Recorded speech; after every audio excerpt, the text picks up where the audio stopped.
Raider Nation, what's going on? It's Mitchell Renz here, host of the Raiders Report, and we are doing a live Davante Adams trade watch. For a lot of the people that watched our show last week on Thursday, I said that I was told by a source that Davante Adams would be traded today, October, 8th. And then, I'll admit, I've been kind of leaning on the side of that he's going to end up being a New York Jet. I did not have it on my bingo card that Robert Saleh, Jets, I guess now former head coach, would end up getting fired.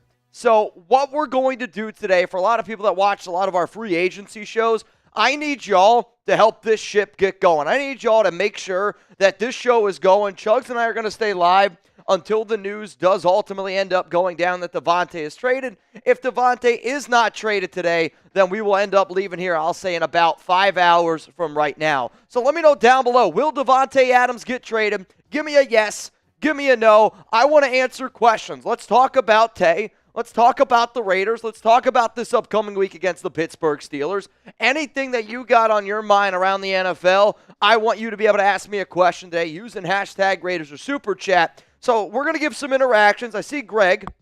He says yes. FC3 is going to go with a no, not going to happen today. I will admit, I find it a little bit interesting that Davante was supposed to be on the Kay Adams show today. He said that we're going to have to move that, cancel. Aaron Rodgers was supposed to be on the Pat McAfee show today. He canceled it. He's going to be on the show tomorrow.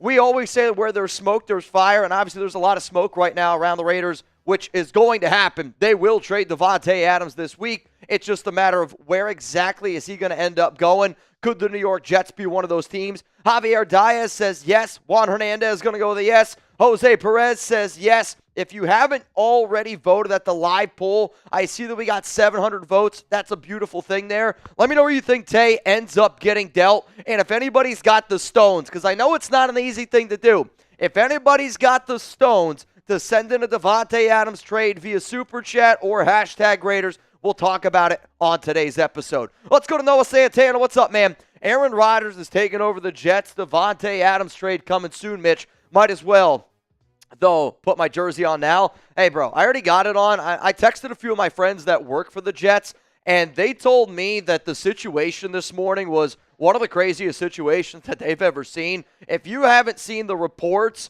Robert Saleh walked into the Jets facility today. They fired him. He tried to go tell his players and everyone else. They wouldn't let him. He needed to be escorted out of that building, and going back to the days where I used to work for the Jets as an intern, I can literally picture that entire facility, and it's a very open area, especially in the front, and the fact that they literally had to drag Saleh out of there is a wild, wild thing. To me, though, when they fired him, the first thing that I thought of was Robert Saleh did not want to trade for Aaron Rodgers. Rodgers wanted Davante. Davante wants to be a Jet, and I think that's one of the reasons why they moved on, because for the first time in Woody Johnson's history of being the Jets owner, you're talking about over 25 years, he fired a coach in season. And the Jets are 2-3. What's up, Noah? Again, Adams, I believe, does want a Super Bowl, but that comes second to his legacy, in my humble opinion. He will go to the Jets because both him and Rodgers believe that they can handle the offensive side of the ball in order to get the W's. I don't disagree with you in that.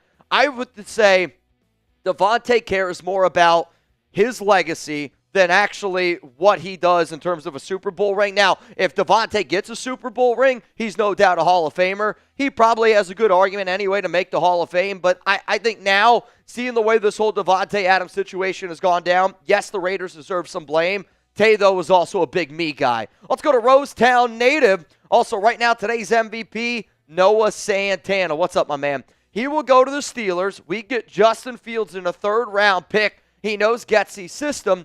They get Davante, and we eat some of that money as well. I'll say this. One of the stories to really pay attention to this week, Russell Wilson is expected to practice in full on Wednesday. Mike Tomlin is not named a starting quarterback in that game, and we were talking to our Steelers guy here at Chat Sports, Jack Sperry, and he was even saying, like, it's not a lock that Justin Fields starts this week. And if Fields ends up going to the bench, Russell ends up getting the start, the Raiders tried to trade for Fields before. It'll be something that we talk about, no doubt about it. Now, we're going to get back into these questions here in just a moment. Reminder, hashtag Raiders, or you can Super Chat to skip the line if you want to get in. Think of Super Chat's almost like a little bit of Disney Fast Pass. I got to give a shout-out, though, to our sponsors here, Gametime. Download the Gametime app, create an account, use code CHATSPORTS for $20 off your first purchase.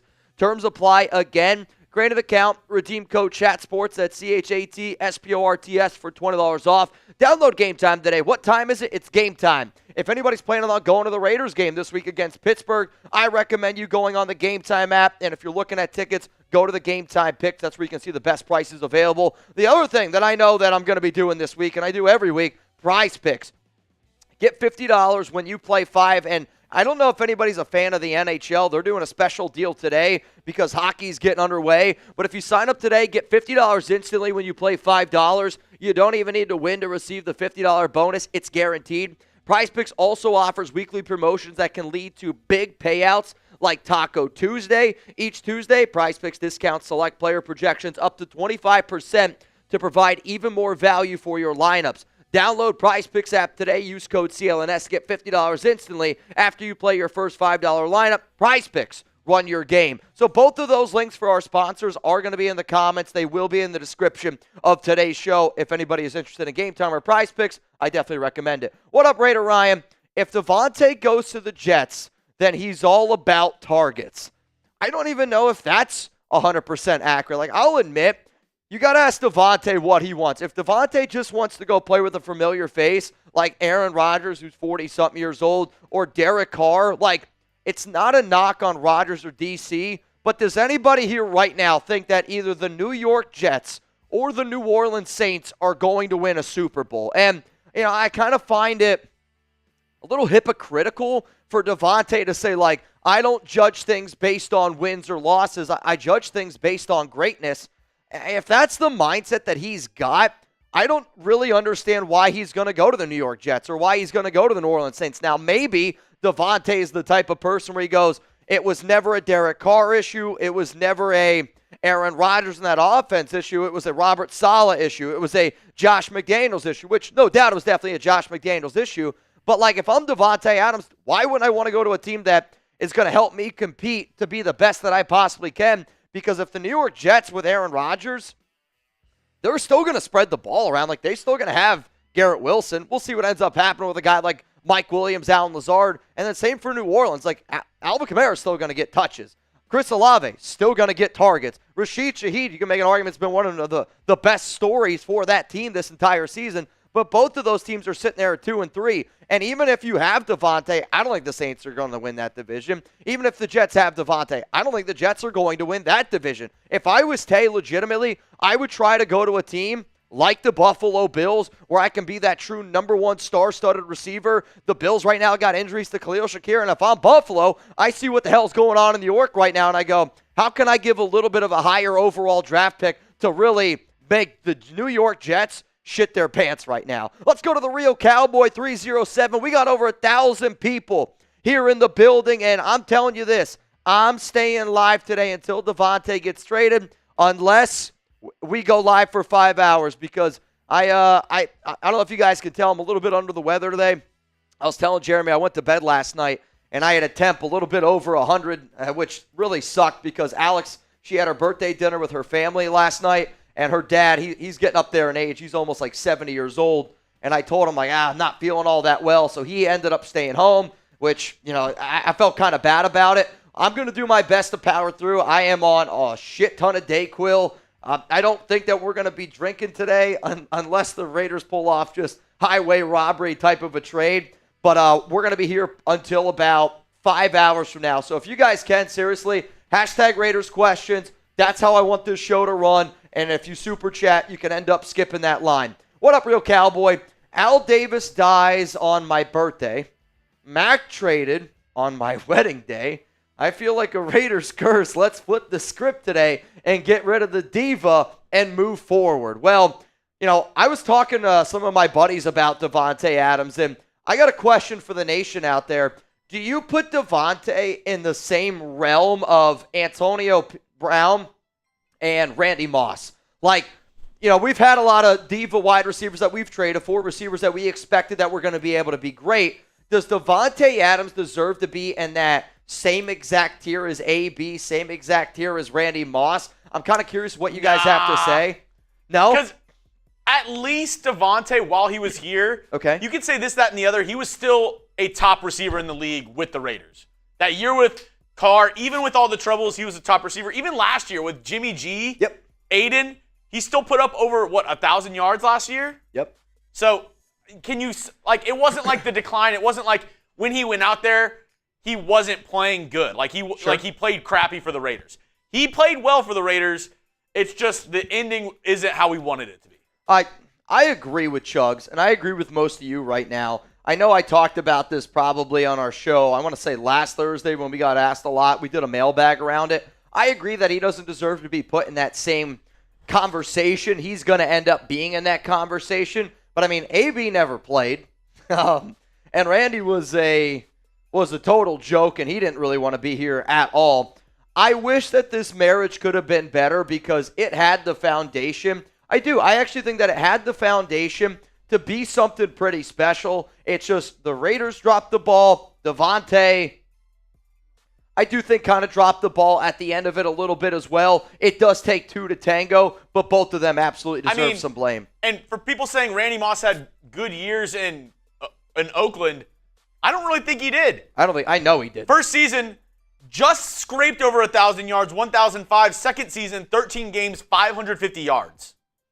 If 13 games, 550 is a good season for a wide receiver one, I mean, I'd love to sell you some beachfront property in Ohio right now. Hellcat says, yep, same tier. And, maybe it's that expectation of what we were hoping from Davante. But, Tay's best year, his first year with Derek Carr, I mean, that was still, I want to say, 14, 15 touchdowns that season? And then the direct season the next year with the Patriots, he went from 550 to almost 1,500. Yeah. Boycott Taco Bell. It's funny you say that. The other night, Alex had some of her work colleagues come over. It was on Thursday. And then on Friday, we got together with some of Alex's friends for her birthday party dinner for her and her girlfriends. And it got to the point where it was I'm not going to lie to you, it was 3 o'clock in the morning. And we were hungry. And we kind of looked around and we were like, what should we get? And one of her friends was like, we got to get Taco Bell. And instantly, and I was like, I can't eat Taco Bell right now. I look at Taco Bell differently. I really do, which is such a sad thing because I can really F up dude, you F up some Taco Bell at 3 o'clock in the morning. It does hit a little bit different. But I'm also that Raider fan right now where I'm like, until this trade happens, I don't want to do anything. I don't want to have nothing to do with anything Davante. Do we get Taco Bell on Thursday night? Taco Bell Thursday night would be crazy, which, by the way, we did just get I know you weren't here Thursday. You had your holiday. And then Cullen and I were talking about different stuff. What? You know the name of it. Yeah, Father. I could be closer to saying the holiday if I sneeze. We just got the cactus coolers, the soda, which we're going to try those. I wanted to try one. We're going to try those on Thursday because I'll say this, the only bad part about I can't taste anything today. I don't have my normal taste buds. They're still good, but they're not the normal ones. Let's go to Ruthless Raider. What's up, man? Surprise trade candidate will be the Falcons. It will involve Davante and Penix. We need a quarterback. And Falcons stock their offense even more. Also, I remember Davante talking up Cousins in the offseason. So, yeah, one of the quarterbacks that Tay did like was Cousins, but that was more of, could we potentially bring in Kirk? My question to you is because this is not the first time that this one has been brought up here, and the Michael Penix trade to the Raiders has been one that's been very, very well discussed. My question to you and everybody out there, would you give up your first-round pick and Davante Adams for Michael Penix Jr.? Because to me personally, I think that's what it would cost. Here's the simple math of how I look at it, and I could be completely wrong on this, but the Raiders were picking at 13. Atlanta was picking at number 8. If you're the Raiders and you were like, hey, I want Michael Penix Jr., this is also when Atlanta already signed Kirk Cousins to a $40 million deal. If you're the Raiders and you try to go from 13 up to 8, it would have cost you your first-round pick and Davante Adams, and I don't even know if that would have been enough to go to 13 up to 8. So if you're Atlanta, you're not going to take a second and Davante Adams for Michael Penix Jr. Penix is that long-term option. Yes, Cousins has played well, but I think when you look at how they structured Cousins' contract, It's more of like a one-year rental, and then they're going to hand the keys over to Penix next season. I think the only way that a trade actually like this facilitates itself, and it does not happen often, I can't even think of the last time that it happened, is almost like a 3-team trade. And it's funny you said that because Nick said Jack Ekberg posted on X a conversation on a 3-way, trade between Raiders, Jets, and Falcons. Okay. I think the way that makes sense is if the Jets maybe send Garrett Wilson to the Falcons send Michael Penix to the Raiders, and the Raiders send Davante Adams to the Jets. I don't know who gets the picks in those situations because the Falcons are losing Michael Penix, but I think Garrett Wilson has a lot more value than Davante Adams right now. Right now, and again, I think it depends how you look at the whole situation. I don't know if Garrett Wilson ends up getting dealt. Like, if you're an organization that's trying to win, it makes sense to have Garrett Wilson on your team with Davante Adams. Now, who do I think is the better receiver for this season and this season alone? It's Davante. Though, Garrett Wilson, I would say if you were to ask all 32 NFL GMs, he's got more value over the next 3 seasons. Like, Wilson's a hell of a player. I think right now, if you ask all 30 teams, like second-round pick, you can either have Davante or Garrett Wilson. They're all taking Garrett Wilson. I mean, yes, you're trading for a guy who's 7 years younger, around the same skill set, and you'll be able to control him on a rookie deal rather than Davante's deal. It's easy. I just don't know if you asked all GMs. I think all of them say they'd rather have him. I still think Davante is the better receiver right now, but I mean, last year they were comparable numbers. Oh, I don't think it's that far off, right? Like, if Davante is the 7th best receiver in the NFL, I think Garrett Wilson's the 12th. Would you pay $20,000 for a 2015 car or a 2024 car? One that has 100,000 miles on it might be a little bit nicer of a model, sure, or a 2024 that has 10,000 miles on it. But like Davante, Davante in that scenario was like a 2014, I don't know, Porsche. I'm not a car guy. Lamborghini and all right, a 2014 Lamborghini or a 2024 brand new Lexus. I mean, I would say he's better than a Lexus. I would say if Davante's a Lamborghini, then you're talking about him being like a brand new Corvette. I might take the Lambo. I don't know. Cars that I'll never be able to afford, but someday, man. It's just, without Raider goggles on, Garrett Wilson, way more valuable than Davante right now. In a trade, yes. And I think the only team that would value Davante more than Garrett Wilson is team that has Garrett Wilson, is the New York Jets. Honestly, I really do. And I think that's because of Aaron Rodgers. We'll see, though. We'll see. Who's here rocking with us today on the Raiders Report? We usually go live at 4 p.m. Eastern Time on Tuesdays. But like I said last week, and this has been something that I've talked about multiple times on this show, I was told by a source that the Raiders would trade away Davante Adams on Tuesday, October 8th. If you don't believe me, you can go back watch the shows from yesterday, all over the weekend, back on Thursday. I'll admit, the person who is my source didn't tell me that the Jets were going to fire Robert Saleh today, so that's a little bit of a wild one. But I also know this. Rodgers wants Davante Adams. And the only thing that I can possibly think of is Robert Saleh showed up to work today, which he did, and they said, hey, this is what we're thinking right now. We're going to trade for Davante Adams. Saleh wasn't 100% on board, and then the Jets ended up going with Aaron Rodgers and his side because for Woody Johnson, and I've met Woody, he's actually a nice guy, and he's a very interesting man. One of my very interesting stories I was telling some of the Chat Sports guys back when I was an intern, Woody Johnson's thing was it didn't matter who you were in the building. When they committed the penalty, everybody, intern, employee, coaches, players, even Woody Johnson at age, I don't even know how old he was. That's probably at this point now, 12, 13 years ago when I was an intern. But everybody had to drop down and give push-ups, and he would make sure that people would do it. So for the first time in 25 years, he's fired a head coach mid-season. That means to me that there is something going on that has never gone on before, and to me, that's Aaron Rodgers. Tay canceling his thing on Kay today, Aaron Rodgers canceling his thing today on Pat McAfee. I think that all signs are pointing to the New York Jets trading for Davante. Any updates on the likelihood rankings of who will pick up Tay? Also to the Jets firing Saleh, change your predicted trade cost / offer. No, I mean, I think that the writing has been on the wall. Davante wants to play with Aaron. Aaron wants to play with Davante. And one of my one of our good family friends is Boomer Esiason. My uncle was really, really good friends with Boomer, RIP to Uncle Mike. And even Boomer's been talking about this. Like, this has been in the works for weeks, months. And then you go back to all the reports in the offseason about Davante and all the trade rumors where Davante said, no, I'm not going to get traded. Turns out that Davante was looking to be dealt. To me, this has been something it's been in the works for a while. And Robert Saleh, I don't think changes at all, that the Jets are the number one team most likely to make this deal. If I had to go from teams outside of that, I would say the Bills are obviously in it. The Steelers are probably still in it. The Chiefs are still having communications. That one I know for a fact. And then, I don't know if I said New Orleans already, but the Saints got to be in that one as well. What up, Tony Delgado?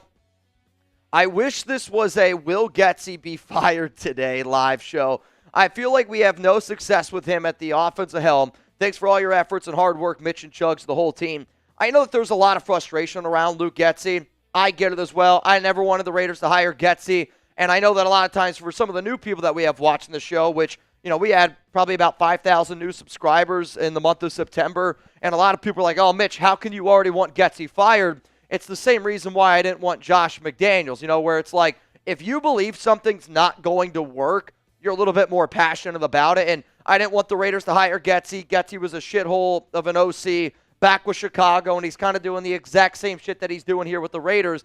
And I know this might surprise a lot of people based on the video that I made yesterday, but to me, I think if the Raiders are trying to win football games, Minshew does still probably give you the best chance. I'm not saying that Minshew is a better quarterback than Aiden O'Connell. I'm saying based on the offensive line, based on the team that we have, I do think Minshew gives you the better chance to win. However, though, one of the most important things that the Raiders got to be able to figure out if you're going to go into next season is, I know it's maybe unlikely that Antonio Pierce and Tom Telesco are fired, but if the Raiders, let's say, are in that top 3, top 5 picks, if you're Mark Davis, you got to consider it because then you got to figure out, all right, do I need a new offensive-minded head coach? Do I need an offensive coordinator? One of the only things that we haven't seen yet is the idea of let's start Aiden O'Connell and let's see, is it a Luke Getsy problem or is it a Raiders quarterback problem? I think it could be a little bit of a mix of both.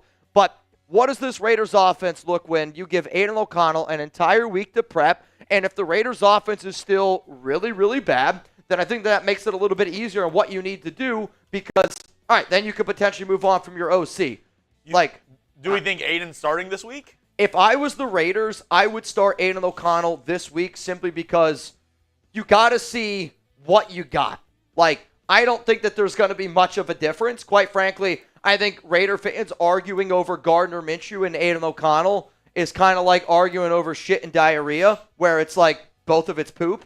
It's not going to be great. That's just the hard fact. What the Raiders need to do is you need to find a quarterback in the 2025 NFL draft, and you need to bring in an offensive-minded coach. Maybe you keep Antonio Pierce and you say, hey, AP, you got to do a better job of being able to structure that offensive side of the football because I don't want to draft Cam Ward number 1 overall and then say, all right, Luke Getsy, all right, Rich Scangarilla, you failed everywhere. I want you to build our number 1 pick. To be fair, though, I would much rather have a shit than a diarrhea.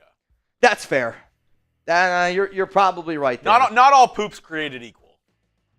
Diarrhea way worse. All right, touche.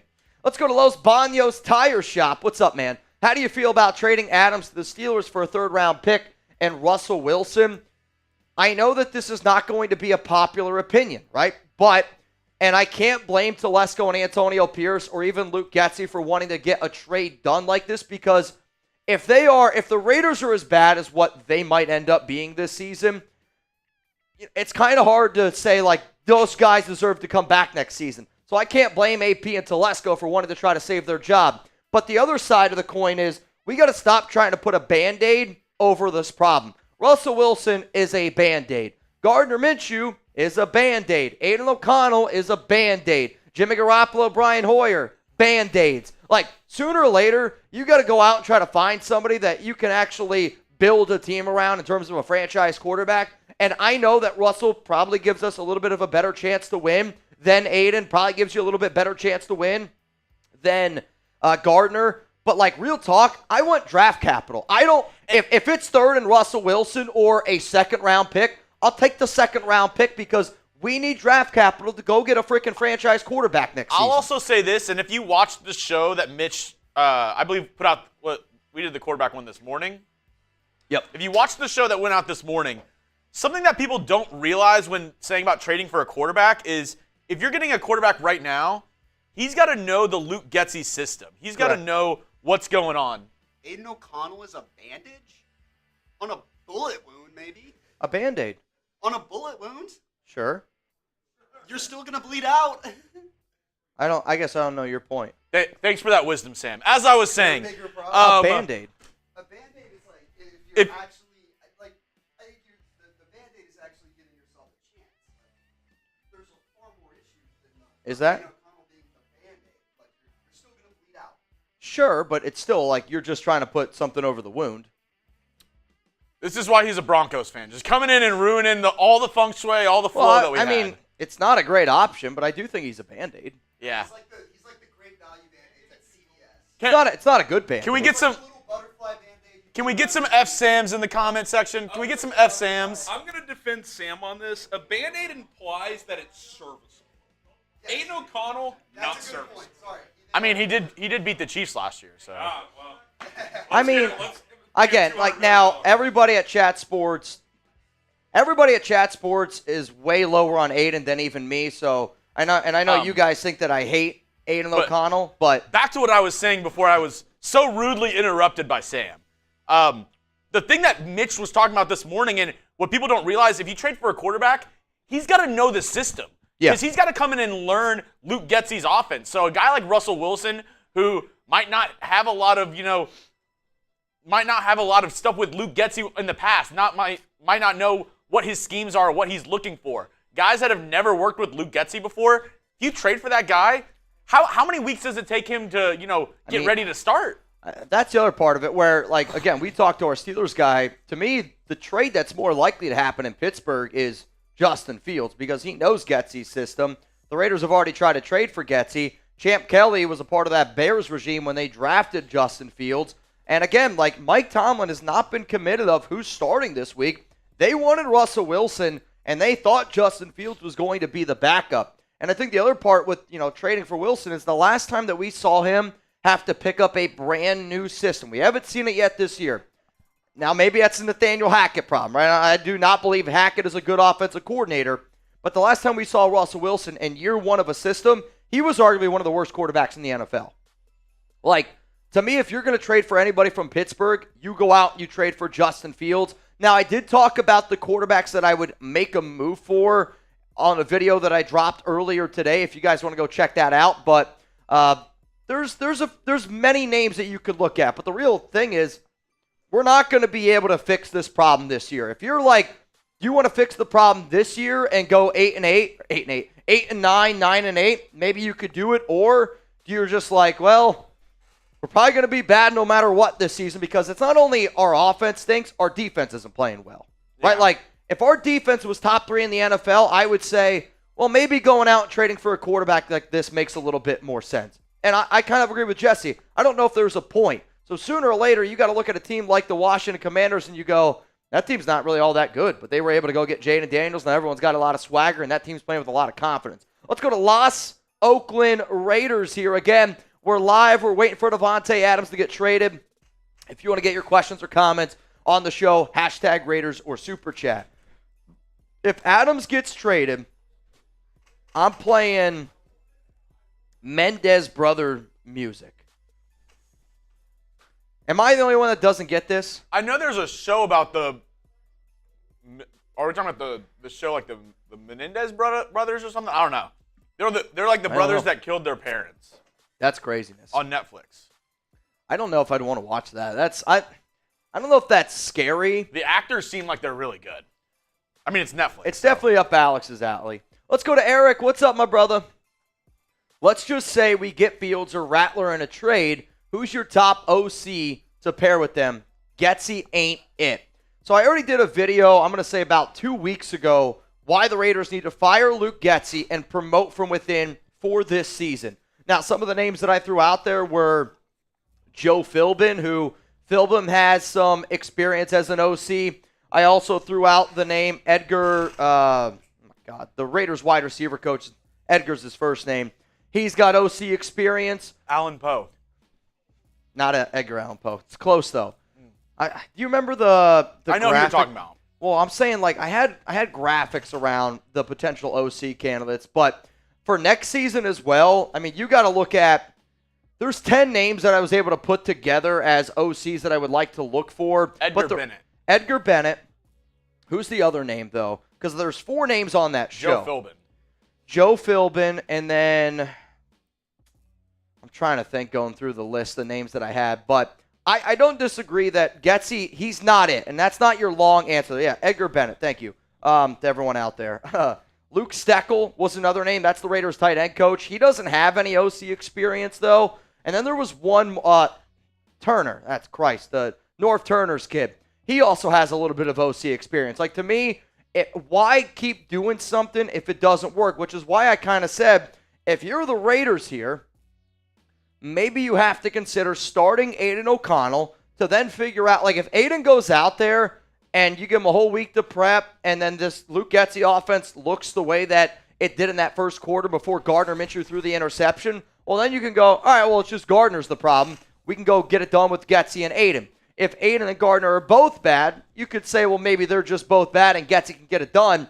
But to me, when you watch Getsy call plays, and it's not just the play itself, it's the idea of he just calls plays, like whether it's first down and goal. Like if you look at the play where Minshew throws that interception, you go back and you watch the all-22 film, it's a horrific play design. Like, that's a play design that one should never even be called, but if you're going to call it, like that's a play that you call when you have plenty of space, like maybe on the 50-yard line. Like the plays that you call at the 50 should not be the same that the plays you call at the 5. Yeah. And when you go back and you watch that throw by Minshew, there's 3 Raiders receivers. It's Brock, and I forget the other 2 guys, but they're all in like...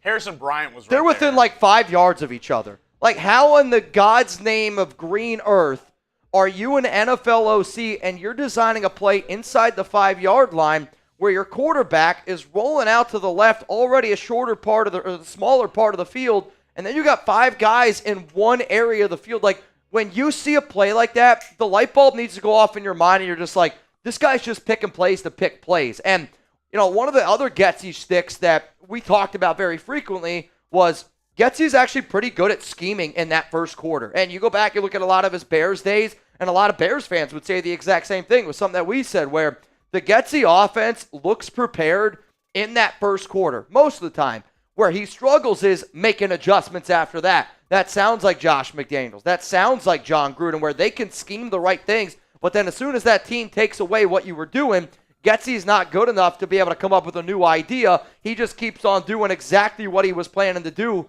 And like good OCs, good teams, you just can't operate like that. The Raiders need a new offensive coordinator. They need a lot of new things on offense, but you also need coaches that know what the hell that they're doing. Let's go to Jersey Boy. What's up, my man?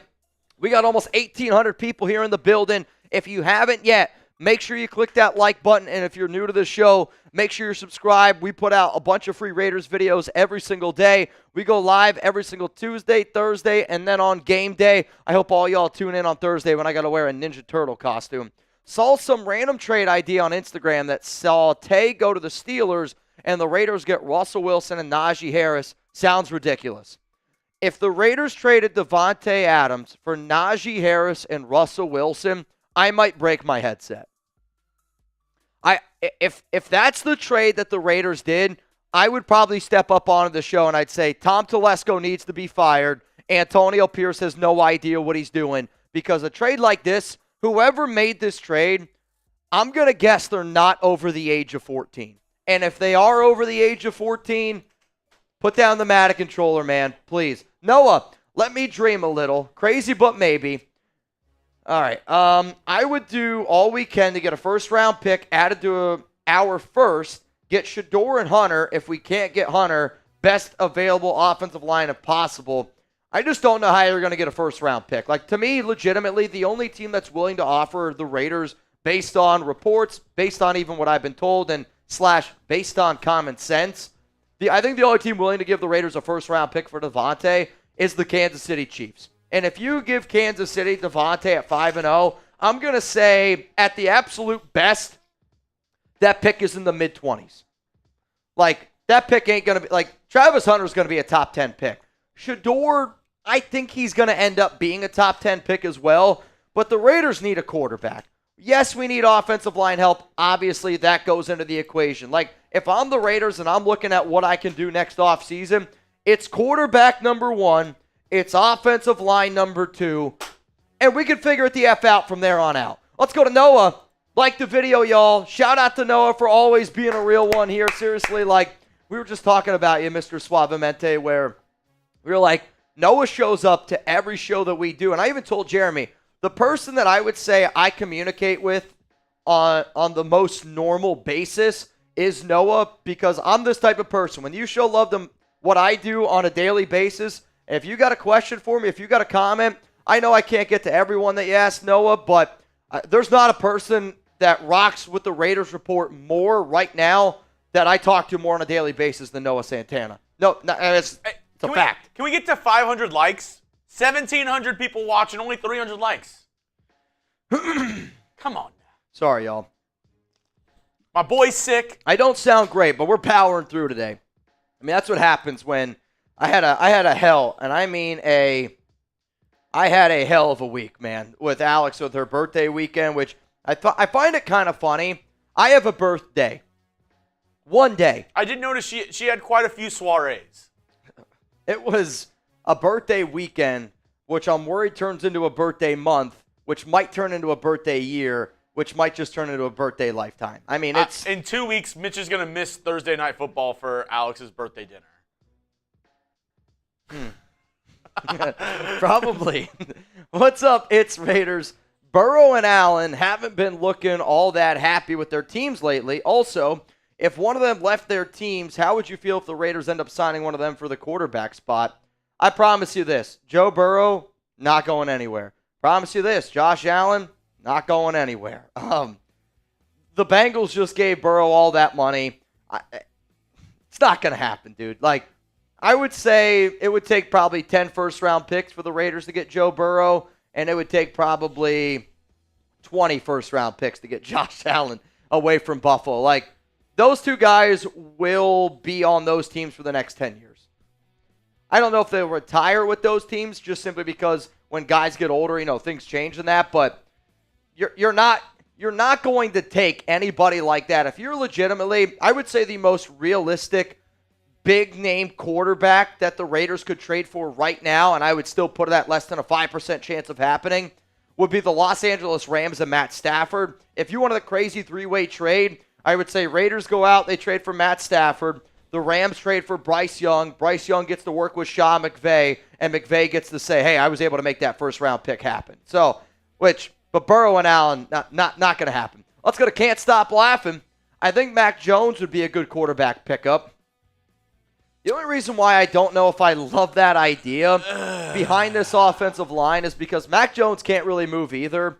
And we talked about Jones a lot, obviously, when we had Josh McDaniels, because Josh McDaniels was the OC in New England. They went out, they drafted Mac Jones, 15 overall, and Jones was a Pro Bowler for that first year with McDaniels. But, again, like, what are you going to give up to go get Mac Jones? If I'm Jacksonville right now and I know that I got Trevor Lawrence, who does have a lot of injury concerns, I'm looking for a fourth-round pick for Mac Jones at the absolute least. And to me, I don't want to give up draft capital. If you're like, I think Mac Jones would be a good pickup, I'd rather just go out and sign Ryan Tannehill then. And I say that simply because I need to keep as much draft capital as humanly possible.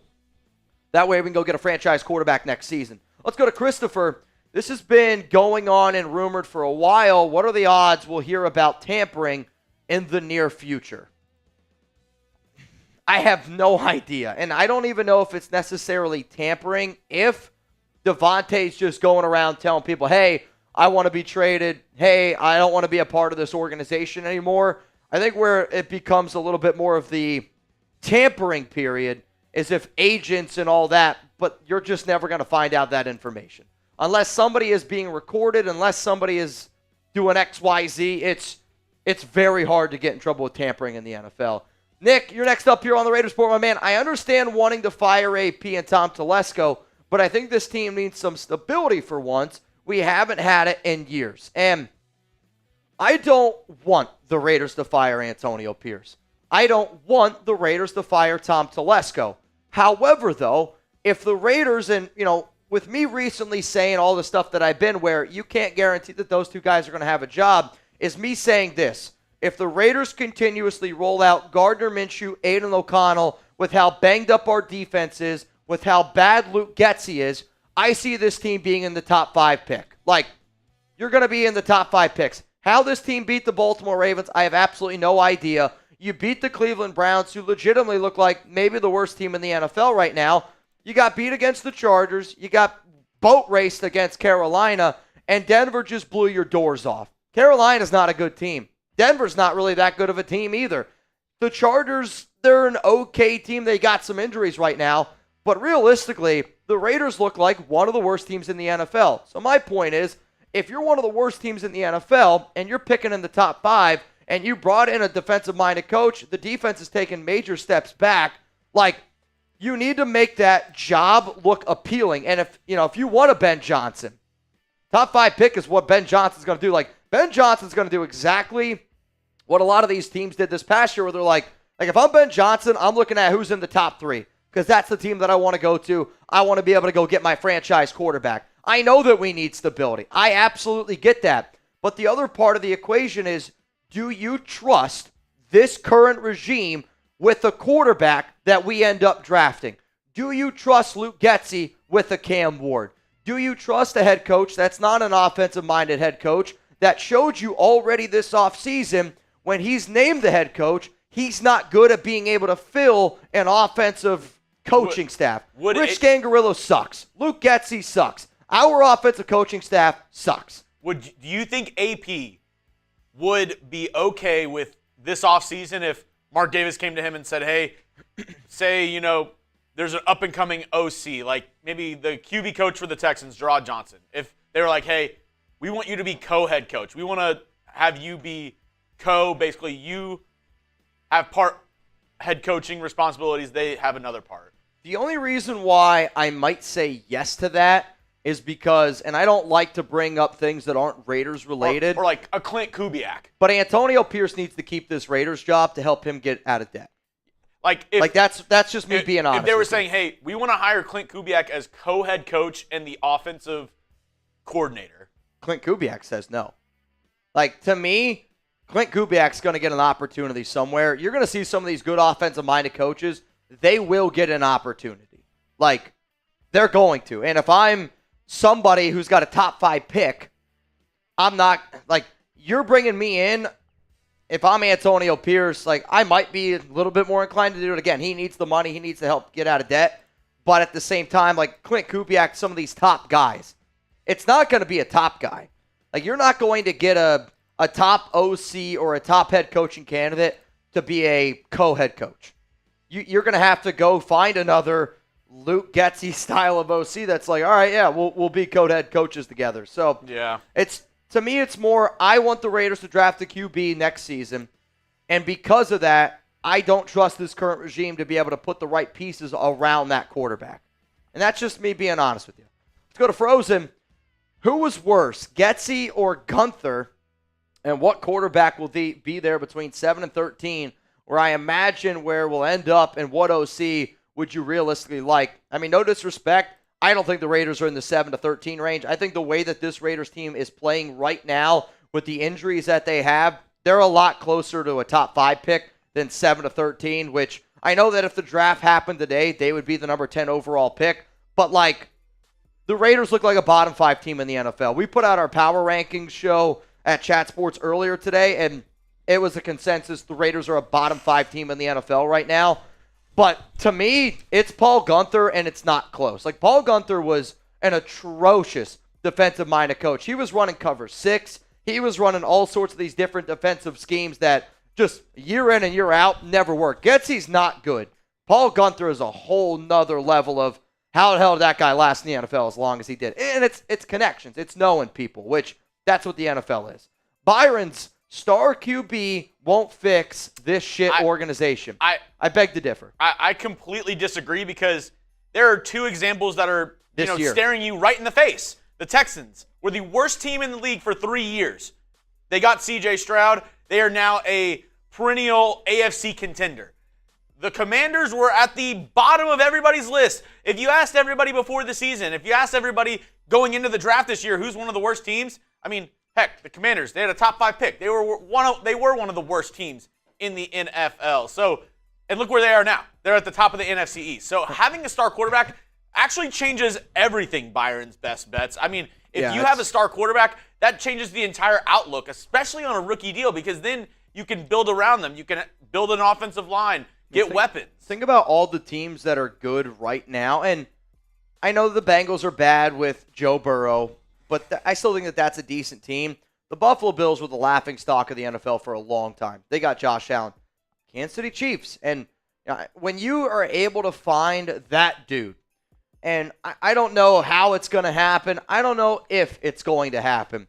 But in today's day and age of the NFL teams are wasting their time until they go out and they get that legit quarterback. And that's just, and I think even like the 49ers are a perfect example of that, where Brock Purdy has done a good job, and you can build a juggernaut of a roster. Like the 49ers for 3 years have been the best football team.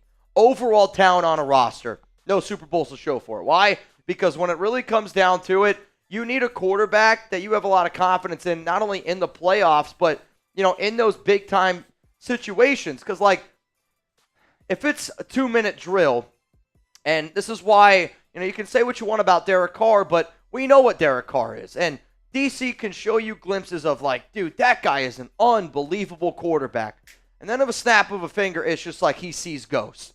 When you want in a quarterback is somebody, when the pressure's on, all 10 guys are in that huddle, they look at that QB and they go, all right, we're going to get it done. The reason why the Patriots are so good, the reason why the Chiefs are so good, is because when Tom Brady, Patrick Mahomes in that huddle and he goes, hey, we're going to score on this drive, everybody in that huddle goes, all right, yeah, we're going to score on this drive. They believe in it. Right now, if Gardner Minshew or Aiden O'Connell were to go in that huddle and go, all right, guys, we're going to score on this drive, there's going to be some players in there, they might say, yeah, all right, let's go do it.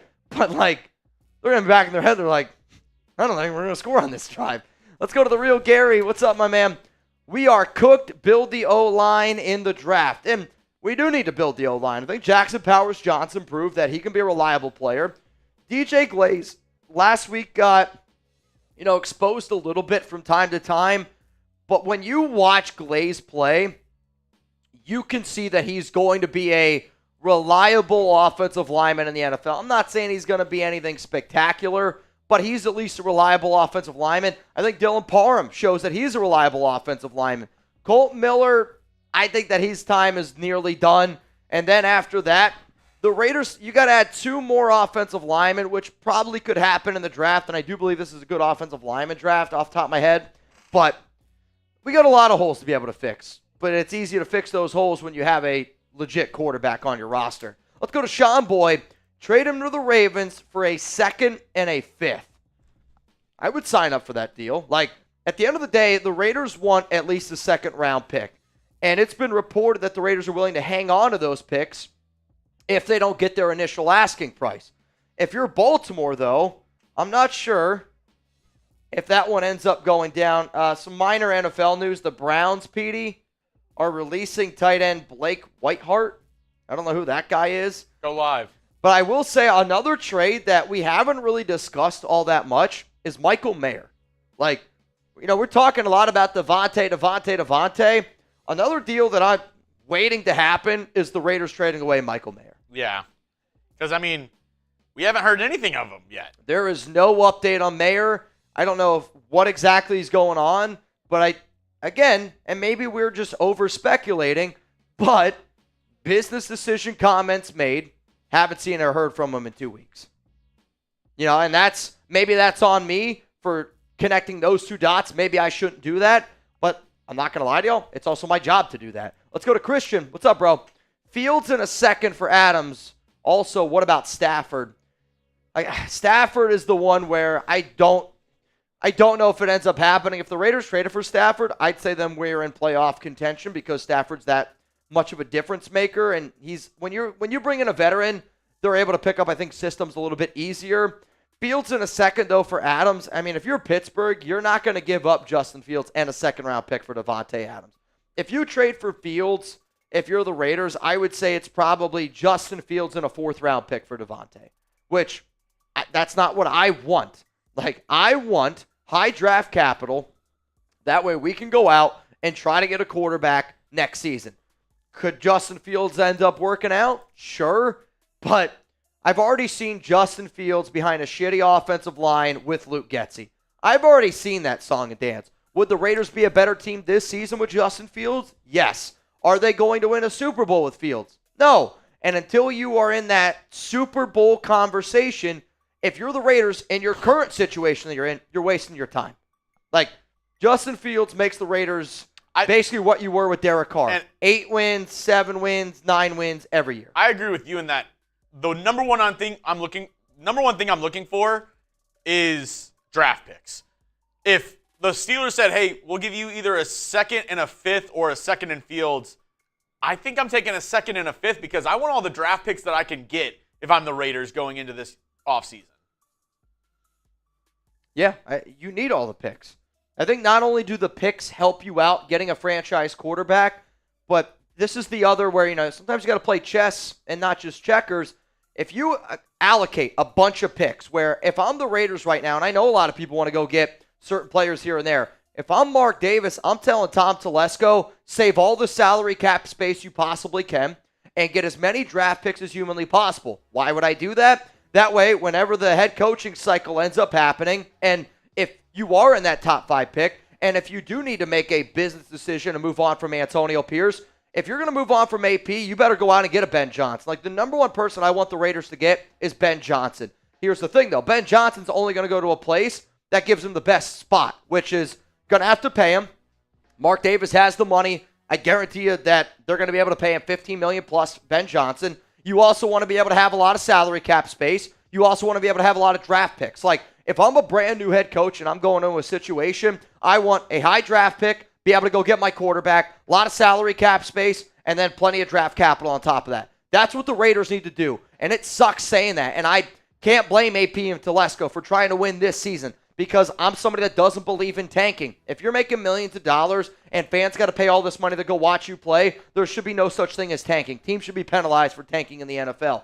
But then there's that other side of the coin where it's not going to happen this season. The Raiders aren't going to compete for anything this season, so you got to start planning for the future, and the future is how can I be a desirable landing spot to a potential OC or head coach that comes in next season when we try to go get our franchise quarterback. Let's go to first name Hall of Fame helmet, Hillary Govinda. I have to wonder if Aiden O'Connell or Minshew are better with any kind of line. O-line is embarrassing. New quarterback might not be the answer. What say you, Mitch? Of course, Gardner Minshew and Aiden O'Connell would be better with an offensive line. One of the biggest issues with the Raiders offense right now is, yes, Getsy is a problem, but Aiden and Gardner are 2 quarterbacks that need, and I mean need and require a running game and a good offensive line. If you would have told me that the Raiders running game and offensive line is as bad as what it's been with Gardner Aiden, I would say that we'd be worse than 2-3. Quite frankly, I think the Raiders are lucky to be 2-3 right now. But also Getsy's offense is required to be a very physical offense, and the Raiders can't do anything that they're trying to do, which is why that's concerning to me. Like, you bring in a head coach, and if the Raiders were to bring in anybody else not named AP, I wanted Antonio Pierce. He is a motivator. But sooner or later, your head coach also has to be able to show you that the team is improving. This Raiders team has not improved this season. They've gotten worse on defense, and then if you are the defensive-minded coach, your job is to be able to bring in somebody that can build a good offensive structure. They have failed to do that. They're trying to do this all year long, running the Getsy system, and it hasn't looked good. Sure, it's looked good at spurts. Most NFL teams are going to have a good quarter. Most NFL teams are going to have a few good drives. But for the grand scape of things through 5 games, the Raiders' offense is one of the worst offenses in the NFL. And the Raiders' offense has been yet pretty healthy. Like, I don't want to compare it to the Dolphins. They don't have Tua. I don't want to compare it to some of these other teams. Like, even the Browns. The amount of injuries that the Browns have on both sides of the football, the Raiders relatively have been healthy on offense. And yet, this offense is a dumpster fire. Let's go to John. I'll take Tyrod Taylor all day any day. Why? Tyrod Taylor's not better than any of the quarterbacks you have on this roster. Aiden O'Connell's better than Tyrod Taylor. Gardner Minshew, better than Tyrod Taylor. When NFL teams, I don't think an NFL team would give up a 7th-round pick for Tyrod Taylor. I would say if Gardner Minshew, the team that would be the most likely to trade for Minshew, already has a backup veteran in Indianapolis. I think Stain Steichen could potentially look at it. But, again, we're talking about, what do you think Aiden O'Connell would go for in a trade? I would say a 7th-round pick in the 2026 draft. The absolute bare minimum. And Tyrod Taylor's the exact same situation there. Jersey boy, Gerard Johnson for OC. So that's one of the people that you were talking about. I have a List 10 logo and Raiders graphics of some of the top OCs that I would want the Raiders to be able to bring in. Could you bring that over? So Gerard Johnson was a name that I've thrown out there before. He was. And he's going to be a hot commodity, I would imagine, as the next OC. And a lot of times, you got to look at the pass game coordinators. You got to look at some of the quarterback coaches. I want somebody from a Shanahan tree. I want a young and upcoming offensive coordinator. I don't want somebody like Luke Getsy that, sure, he's been in the NFL for a while, but he's only been good with an NFL Hall of Fame quarterback. That's why I kind of laugh sometimes when we talk about even a guy like Bill Belichick. Bill Belichick with Tom Brady is arguably the greatest coach of all time. Bill Belichick without Tom Brady has got a sub-500 record. So to me, here were some of the names that I brought up as some of the OC candidates, and this is a video that all of y'all can already go out and you can find on the YouTube channel. Most of the time, if there's a question that you have in your mind, I've already made a video around it. So here are just some of the names of some of the top guys. Now, I know some of y'all are like, Mitch, why is Brian Daboll on that list? It's because when I made the video, thought, all right, if the New York Giants end up firing Daboll at the end of the season, I do think Daboll is a good OC, and for a lot of y'all know that I was a big fan of Daboll. I wanted the Raiders to hire him instead of Josh McDaniels. But all of these names, I want you to take a screenshot, save this list of names, and just watch what's reported, watch how these teams do, watch what they do from top to bottom. But those are the OCs where if you're going to keep Antonio Pierce, then you got to try to bring in one of those guys. You got to try to help this offense get going in the right direction. Let's go to Javi. What's up, man? Minshew and a 4th for Aaron Rodgers. You'd have to throw in a booger probably to maybe get that deal done, but the Jets are not going to trade away Aaron Rodgers. They fired Robert Saleh. Why? I don't care what's been reported. It's been reported that Saleh and Aaron Rodgers have a good relationship, and their relationship has absolutely nothing to do with the firing. And if that's the truth, then the Jets are even bigger of a dumpster fire as an organization than what everybody's sitting here thinking thought.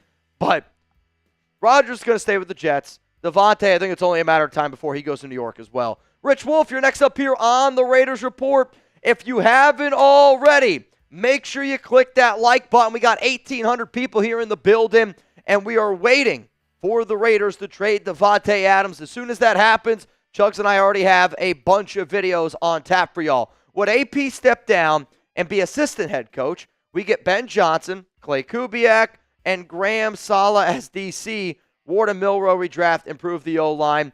I'll say Robert Saleh probably ends up just going back to San Francisco, which shouldn't surprise a lot of people out there. Graham would never split a role with Saleh, nor should he. I think Patrick Graham is going to be a head coach that some teams will look at actually as a head coach candidate next season. Clay Kubiak as OC, Ben Johnson. I would take this in a heartbeat. Don't get me wrong with that. And again, I think AP would be more willing to do it because he needs to be employed. Obviously, we know about the debt he's got right now with some of the car stuff he's got going on. But I don't know if he gets hired by a college team. If you haven't seen the reports about AP and what happened with Arizona State, that's not a good look at all either, which that's kind of a really big black eye on Antonio Pierce's reputation. But Ben Johnson's going to bring in the guys Ben Johnson wants to bring in. He's going to have an entire staff of guys that he's just going to end up bringing on his own. Now, before we get into some of these other questions, I figured, you know what? We're just chilling. We're hanging out. If anybody wants to get in for a chance to win a little bit of money today, let's do a 50-50 raffle, and let's do it in 1 hour from now. I say every hour. It is 2 o'clock Eastern time right now here on the Raiders Report. I say every hour on the hour we do a brand new duck race. The first one's going to be 10. Unless Tay gets traded, then Unless Tay gets traded, then that plan totally is going to change. then I don't even know if we'll do a duck race. No, I'm just kidding. We'll do at least one, though. So if you want a chance to get in, we gave away, I'm going to say 2 weeks ago, we gave away, Chris Perez won $1,700. Last week, we ended up doing what? Somebody won, it was like $1,200 or something like that in a duck race. I just want y'all to add me as a friend on Venmo. You can get out your camera. You can scan that QR code if it's a little bit easier for you to be able to do that. So Venmo at Mitchell Renz 365 if you want a chance to get in. If not, all good. If you've never heard of a duck race, well, I think it's one of the most fun things that we do here on the show. Let's go to Jersey boy Greaser. Ben Johnson is head coach. Gerard Johnson is OC. Mike Vrabel is DC. And keep Tom at GM. If I had my way, what do you think? I mean, that's a hell of a staff. Like, I'm not going to lie to you. I would still rather keep Patrick Graham as our defensive coordinator because I do think PG is a hell of a coach. And unfortunately for this season, the Raiders have just lost a lot of their pieces on the defensive side of the football. But the Raiders' defensive coaching staff is talented. Like, I think that we do actually have one of the better defensive staffs out there. But this right here is a Mount Rushmore of coaches for the next cycle coming out in 2025. I still don't love Tom Telesco as GM. I didn't want the Raiders to hire Telesco, if I'm being 100% honest. And maybe Mark Davis is telling Telesco not to be as aggressive with some of the moves that they could have made. But Telesco has not shown to me this year or even years past with the Chargers that he deserves to be able to keep a GM job. If you fire AP and keep Telesco, I think a lot of people would wonder why the hell that you did that. Let's go to Danny Grant. Do you trust Shedeur Sanders more than Quinn Ewers as a starting quarterback? Other than that, is Cam Ward still number one option over Jalen Milroe? I still am number one option, Cam Ward, for me. Jalen Milroe is number two. Yeah. And I do trust Shedeur Sanders more than Quinn Ewers as a starting quarterback in the NFL. And to be real, the tiebreaker for me maybe is health. Like, I think Shedeur has been able to show that he can stay healthier way more than Quinn. Quinn gets hurt every single season. He needs to learn how to take some hits. The other thing is deep ball. Quinn's deep ball is not good at all. Quinn Ewers has really struggled being able to throw the ball down the field compared to Shedeur, who has shown me that he has gotten better and better. So is Quinn. The thing that scares me, though, Quinn's a better leader. Shedeur's not a leader. I was just going to say, I can't trust Shedeur, and maybe this is my bias because he just rubs me the wrong way. Pause. But I can't picture him being, especially for what this team needs. They need an identity. They need a leader. They need somebody to rally the locker room and be that guy. I don't see Shedeur being that guy. I see him being more of a me guy. So I think he has the talent. I think I kind of downplayed how good he was to start the season, and he's kind of proven me wrong with his ability to throw the ball, his ability to be accurate and, throw the deep ball. I just can't picture him being a leader of a team, and I just imagine you draft Shedeur, you lose a tough, heartbreaking game in his first season, and he throws everybody under the bus. He's just like, my O-line was shit today. No, my running backs can't find their open holes. It's not Shedeur's fault. He seems like a third-person kind of guy where he speaks about himself in third person. He's like, Shedeur don't play that. Shedeur don't do that. He seems like that type of guy. I mean, I'll say this too, though, and this might be something that y'all don't want to hear, but I think that the most likely option at quarterback next season is Shedeur Sanders. I really do. And here's how I'll spin it. What does Mark Davis care about the most? Money, money, money, money. He's a businessman first. Money. There is not a quarterback that has come out of the NFL draft in the last 20 years. Tell me a QB that you think, based on name value alone, would make a team more money than Shedeur Sanders. HD Gaming, how am I capping? He literally was on a live stream before the season started playing College Football 25. He got sacked, and he goes, oh, yeah, this Colorado offensive line is really realistic. He was literally shitting on his O-line before the season starts. Yeah, and, again, like, we make a lot of videos here. We do a lot of content, and I feel like we do a good job of being able to just speak our honest opinion, facts, and stuff like that. Chugs definitely knows, I think, the college realm a little bit more. He also knows some of that background information, but, like... I know it's a video game, but he was literally referencing his actual O-line saying, yeah, they're not good. Do you want to? Chad Jacobs, yes, I got the sodas, so we're gonna drink them on Thursday. The reason why I don't want to do it today is I'm feeling a little bit under the weather, and I don't feel like my taste buds are Yeah. as good as what they should be. Yeah. I don't trust Shador, but you know who I do trust? Let's hear it. Game Time. I trust Game Time for finding those last-minute tickets at the lowest prices guaranteed. So you're telling me if I were to download the Game Time app, let's just say I were to create an account, and then I use code ChatSports, I would get $20 off my first purchase. That's 100% what I'm telling you right now, Mitch. So terms apply. So if I create an account, I redeem code ChatSports, and is that spelled ChatSports? You're right on the bucket. All right, so for $20 off, you can download Game Time today. And what time is it? I think it's Game Time, Mitch, and I actually saw something. I don't know exactly what it is, but it was something called Game Time Picks. Oh, wow. That's based on my sources here at Chat Sports. I was told that if you're looking for the best ticket price available on Game Time, that you should look at your Game Time picks. Yeah. Now, you can see great deals. You can see good deals. You can see top 1 percentile of deals. If anybody's planning on going to the Raiders Steelers game, I recommend using Game Time. For one, you can see the all-in price, which there's nothing that grinds my gears more. When you go to a ticketing app site, you go to get your ticket, and then you go to checkout, and then all of a sudden it's like, wait a minute, I thought this was $100 and now it's $180. That's not going to happen with Game Time. That link is available to everybody who's watching the show right now, down in the comments, down in the description of today's show. And if you're an older gentleman, let's say you're at the age 64, and you're like, Mitch, I don't know how all this hoopla works. My dad got tickets to the Mets Brewers through Game Time. If my dad can do it, and it takes him an hour to write an email, then I promise you this, you can do it too. And I this is actually an older screenshot that we did earlier in the week, but I promise you this, the closer it actually gets to the game, the prices go down because you got to think. Actually, I'll look right now. Allegiant Stadium, the Raiders, they don't want empty seats because that means that's one less person buying popcorn. That's one less person buying beer. So right before the start of the event, they're saying, hey, we got to get rid of these tickets, and they give you great deals. That's why we always say last-minute tickets on Game Time because it helps you out tremendously with finding great deals to your favorite events, honestly. All right, so right now I am looking, and there's tickets right now to Raiders Steelers under $400. There's one right now that's $66 off. That's the super deal on Game Time. I see another one for $388. You can get in right now, lower end zone for $528. I mean, and here's the crazy part. It'll continuously go down and down and down because they know if you go to the game, you're going to buy some food, you're going to buy some drinks. They don't want to have that empty seat there. The fluffer, $400. I know, but I bet you that $400 ticket gets closer to $250, $300 by kickoff. What's up, Noah? What's Miller's trade value right now? 4th round pick. I mean, Colt Miller's been bad this season.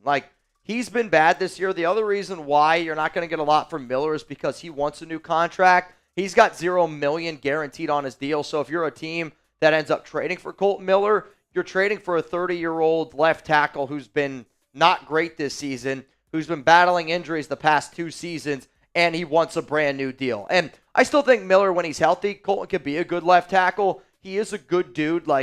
From the time that we've met him, he's been very, very nice to Jeremy and I and everybody that, been around Colton. Yeah. But then at the same time, it's like, how many people want exactly what I mentioned?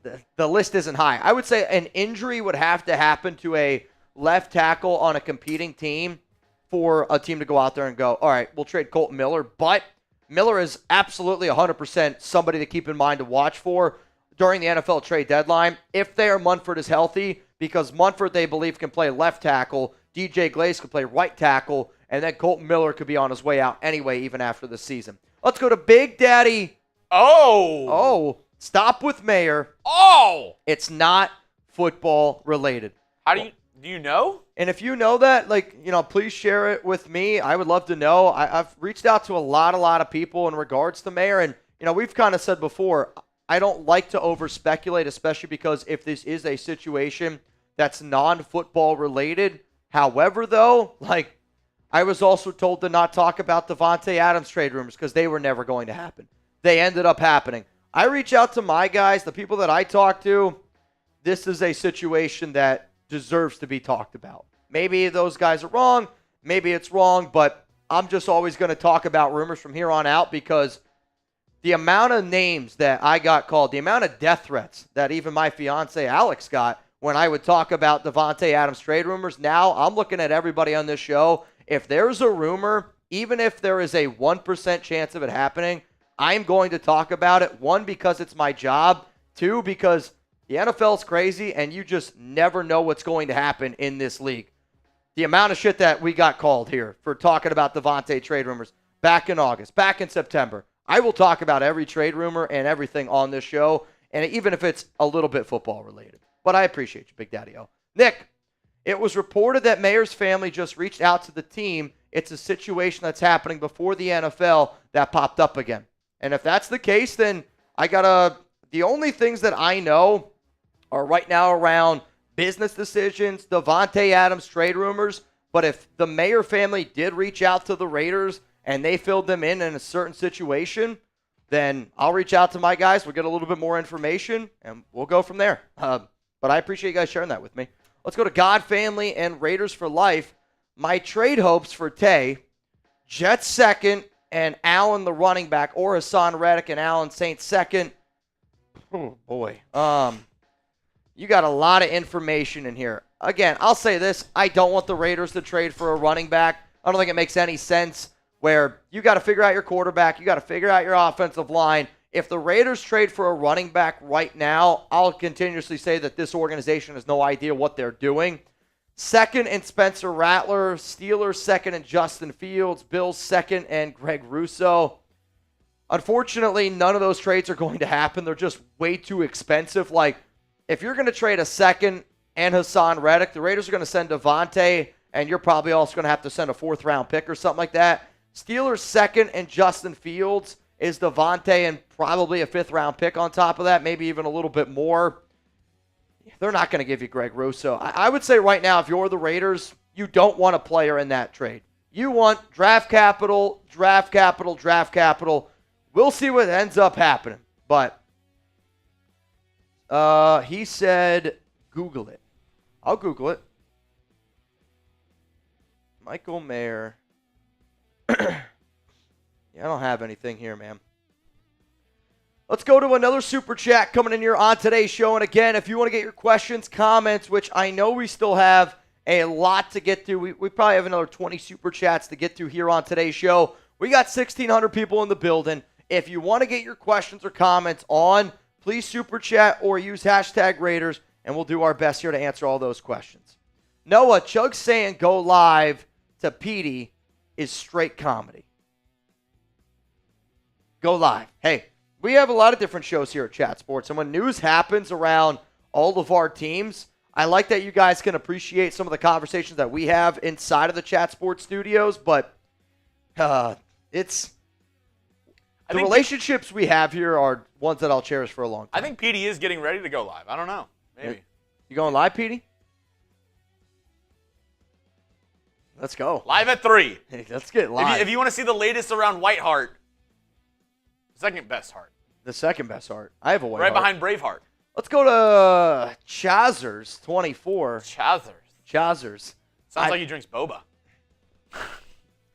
Oh, dude, that video is unbelievable. I can't believe that I met the person to that video.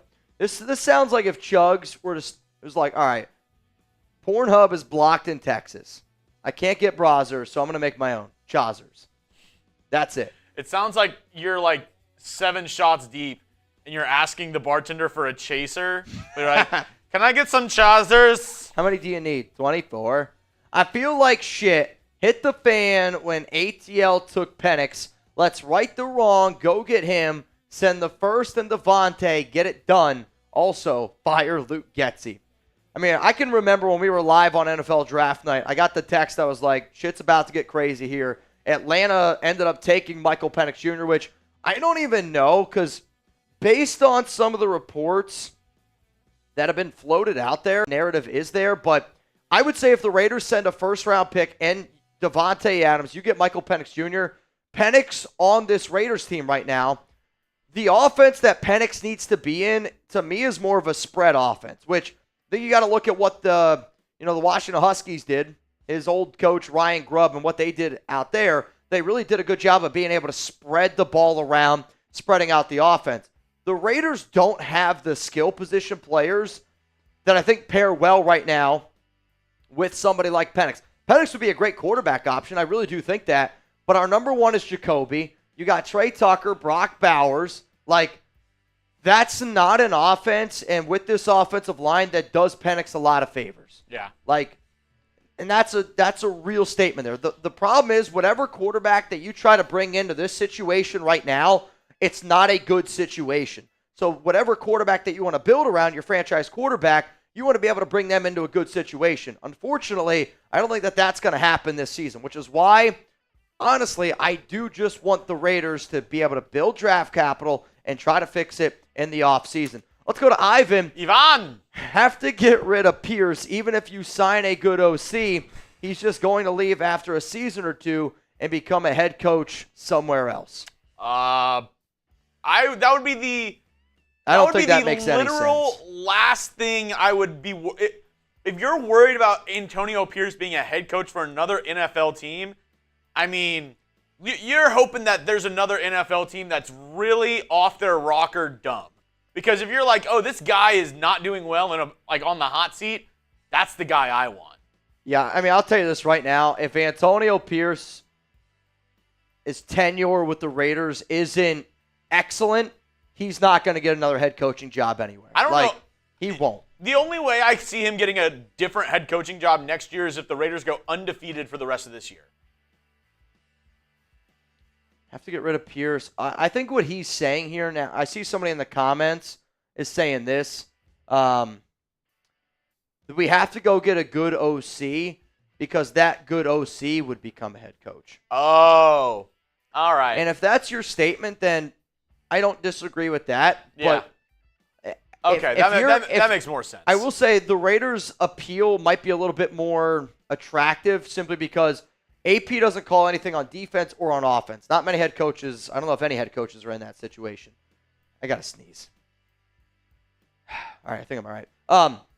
So if you bring in an OC and you go, hey, we're just going to hand you the keys to the offense. Like, you're going to be in the driver's seat. This is your offense. You run it the way you want. That can be a little bit more appealing to an offensive coordinator. But AP, if it doesn't work out with the Raiders, I maybe I'm wrong, but I would be shocked if he got another opportunity literally anywhere in the NFL as a head coach. He'll get like a job potentially as like a linebackers coach again. And I think like that's kind of what AP's maybe built a little bit more to do is be a linebackers coach. He's a great motivator. He can motivate people, but you really can only be a motivator when your team is winning. When you're a motivator and your team's losing, it's not nearly as cool. Ryan James, Renfro, not busy right now, just saying, maybe I'm just being naive, biased because I love Third and Renfro, but doesn't hurt to give him a ring. Also, any word on Wilkins' injury? Unfortunately, no. I have absolutely no word on Wilkins' injury. Antonio Pierce was unable to provide any update on that. In terms of Renfro, I think a lot of times we got to look at the truth. And the truth of the matter is right now, there is not a single team in the NFL that was willing to give Hunter Renfro a workout at all this offseason. And maybe that's Renfro just wanting a little bit too much money. To me, it is Renfro the past 2 seasons with the Raiders. And a lot of the, I would say, naive fans will probably just blame Josh McDaniels. And I don't think McDaniels was a great fit for Renfro. Renfro is more that backyard type of create his own routes and type of receiver, if you will, backyard receiver. Renfro, the past 2 seasons with the Raiders, I don't think was a top 100 receiver in the NFL. And that's not from a skill position standpoint. It's an injury standpoint. When you look at how many concussions he got, it totally changed him. Just like the Derek Carr injury changed DC. The concussions and the injuries started to pile up on Renfro, where he also turned into a totally, totally different wide receiver. Not only did he lose a step, he was also so afraid of contact that I do think it really impacted his ability to be able to go out there and play well, which I love Third and Renfro too. Hunter Renfro will still be one of my favorite Raiders of all time simply because of the type of receiver he is, type of player he is, how humble he is. Like, one of my favorite Hunter Renfro memories is when he bought that Uber ride for Derek Carr, Mac Hollins, and I want to say Davante Adams. They got like a $20 Uber in Las Vegas. Renfro sat in the front. Hollins, Davante, and Carr are in the back seat. That Uber driver's probably like, shit, I'm carrying around $400 million right now in this car. But, like, that's the type of dude Renfro is. He's just not any good anymore. And that's going to happen when injuries kind of pile up. And that's kind of what we're seeing right now. Somebody said Ron Justice says AP equals Mike Tomlin. And I don't think that that's fair to say because Tomlin's never had a losing record. DeMokes, get better OC. Everything will fall into line. Luke is bad. Bad play calling, bad play designs. You can put Jesus at quarterback, and he will be bad because Getsy is trash. I don't agree with that. I agree that Getsy sucks and that everything that you said there about Getsy, I agree with. Like play design, play calling, even just, we'll say common sense. Like, and now you could even look at something where it's 3rd down and 5 on your own 50-yard line. You're going to run the football 3rd down and 5. It's 4th down and 2. Then you're going to punt it away. Coaching IQ there is a 0 overall. But if Patrick Mahomes was on the Raiders right now with Luke Getsy, they're a playoff team, right? If Josh Allen is the Raiders quarterback, they're going to be a playoff team. And that's if Lamar Jackson is the Raiders quarterback, they're going to be a playoff caliber team. They might not make the playoffs every year, but they will absolutely positively be in the hunt for that. Gary Gonzalez, next up here on the show, Chugs. I was going to say, do you mind if I go to the restroom real quick? I just got to pee. I've been drinking a lot of water. Sounds good. I feel like what's going to happen next season to hype the fans again is to extend Robert and Trevon, get a better quarterback, fire Luke, and sign Khalil Mack. Because of this is why the ticket prices may increase. I don't know why the Raiders would go out and get Khalil Mack. I know Luke Getsy. Tom Telesco is one of the reasons why Khalil came to the Chargers. I would love to have Mack, but then again, if I'm the Raiders, I don't know if I want that old of a defensive player. I want to go young, and you got to build the offensive line. Like, instead of using that money to go out and get Khalil Mack, I'd rather you use that money to be able to build your offensive line, go get yourself a quarterback. I do think it would be smart for the Silver and Black to extend Robert Spillane. I think it would also be very smart for them to go out and extend Trevon Merrick because both of those players are guys that I've seen being key cogs in this defensive system overall. But, like, key cogs? You need to find a quarterback. To me, this offseason is QB, offensive line. If you build a really good offensive line and you get a franchise quarterback, that will improve your running game. It will improve everything else that you can possibly do on the offensive side of the football. All right, y'all. I just got to go use the restroom here real quick. I got to pee. I've been trying to get this sickness out of my body. I've been drinking a lot of liquids. Down with the sickness. Mitchell Renz, he's down with the sickness. You best not get up because he's down with the sickness. DeMokes, I feel better today knowing there are other teams, Jets, that are a dumpster fire. I hope Tay gets traded there. Would be funny and ironic. Yeah, I mean, I can't listen to that right now. Tay getting traded to the Jets would be poetic justice, and I think that would be pretty funny. Sorry, we've got a bunch of people just bringing in the boom right in front of me in the office. They're still bringing it. But yeah, the Raiders aren't good this year, but there's a lot of teams that are. I mean, look at the Jags. The Jags have 1 win. They suck right now. They suck. Racing Raider. AP in over his head. Chugs, Mitch, thoughts on banging the table for Brian Flores? I like Brian Flores. I do. And actually, the team that I think that Brian Flores could help the most this offseason, I don't think it happens because of who their owner is.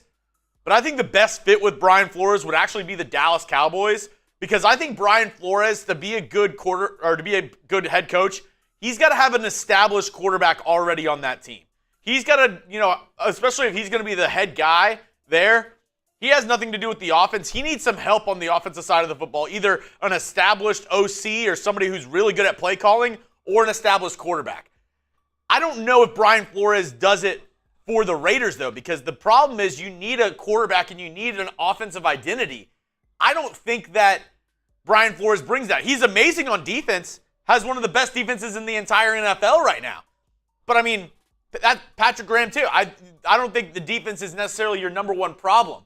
So I don't think I would be banging the table for Brian Flores. I think he'll get another opportunity eventually, and I think he'll be a decent head coach. But I think he needs a quarterback. He needs a established OC to help him get there. Those are just my opinions. Los Oakland Raiders 94. Clint Kubiak head coach and Clay Kubiak as the OC. A little Kubiak family reunion. Funny enough, my mom, she's married to a Kubiak. So then there would be full-on Raider. It would be a full-on Raider household if both the Kubiaks went over to Las Vegas. My mom is married to a Kubiak. That's her last name right now, but that'd be wild if it was all Kubiaks in Vegas. Maybe I'll get some inside. I would want that to happen. Maybe we get some extra inside access. Maybe we'd be able to talk with the head coaches and get more access to the team if that happens. So maybe that's the best thing for this channel is if the Kubiaks take over in Las Vegas, because it means maybe we'll get a little bit more access, some inside, sauces over there. Let's see. Chazers, our QB eats his boogers. We're cooked. That was a rough scene. That was a rough scene, especially losing that game. How bad he played after that first couple drives. That was a tough scene. Tough scene with him eating the boogers on the sideline. Timothy. If the three-way, nice. If the three-way trade to go through Penix, Adams, Wilson, if no picks involved, who we get in the draft with the number 1 overall pick? With the number 1 pick. I mean, if you get Penix, then I would say an offensive lineman. And if you have your first overall pick and it's somewhere in the top 10, 15, then I would really consider taking Kelvin Banks out of Texas. I think he's really good. Also, Will Campbell out of LSU. Those are two of the better tackle prospects in this year's draft. That's who I would look at if you did get a quarterback like Michael Penix on your roster. Let's see. Steven Rockwell, draft a QB in the OC from his college, saves time learning a system. Thoughts? Draft a QB in the OC from his college. So you want to draft a quarterback and then get whoever their OC is. That's going to be that's interesting. But, I mean, I don't know if you want to make them the head coach of your NFL team at that point. Like, will an OC from college just move from OC to college into OC in the NFL? I think the job that we're talking about either Cam Ward at Miami, Jalen Milroe, Alabama, Shador at Colorado. Oh, my God. Can you imagine Shador gets drafted and then you hire Deion Sanders? That would be a shit show. That would be an absolute shit show. Yeah, I think it's unlikely that happens. I see your thought process in it. I don't think that happens, though, this offseason for the Raiders. Urza Alvarado, well, I'm just lost. AP did have AOC being a rookie and still won games. Why can't we fire Getsy and have AP calling plays to train them? It was terrible to watch, but he did make... Well, the thing is, last year when AP took over, he was not the one calling plays. It was Bo Hardigree was the one calling plays whenever Josh McDaniel was fired. And it was AP who took over the head coaching role. So he had nothing to do with AOC once Josh McDaniels got fired. That he did not call any offensive plays. He didn't do anything on offense. So AP. So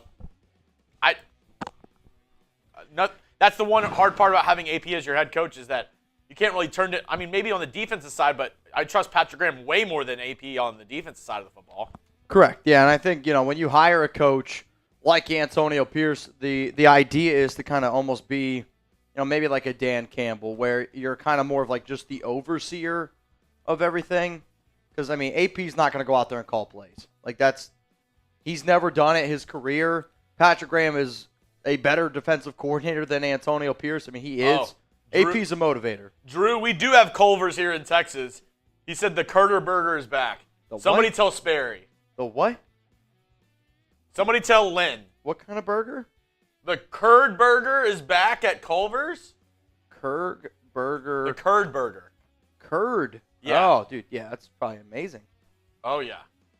Have you ever had a curd on your burger?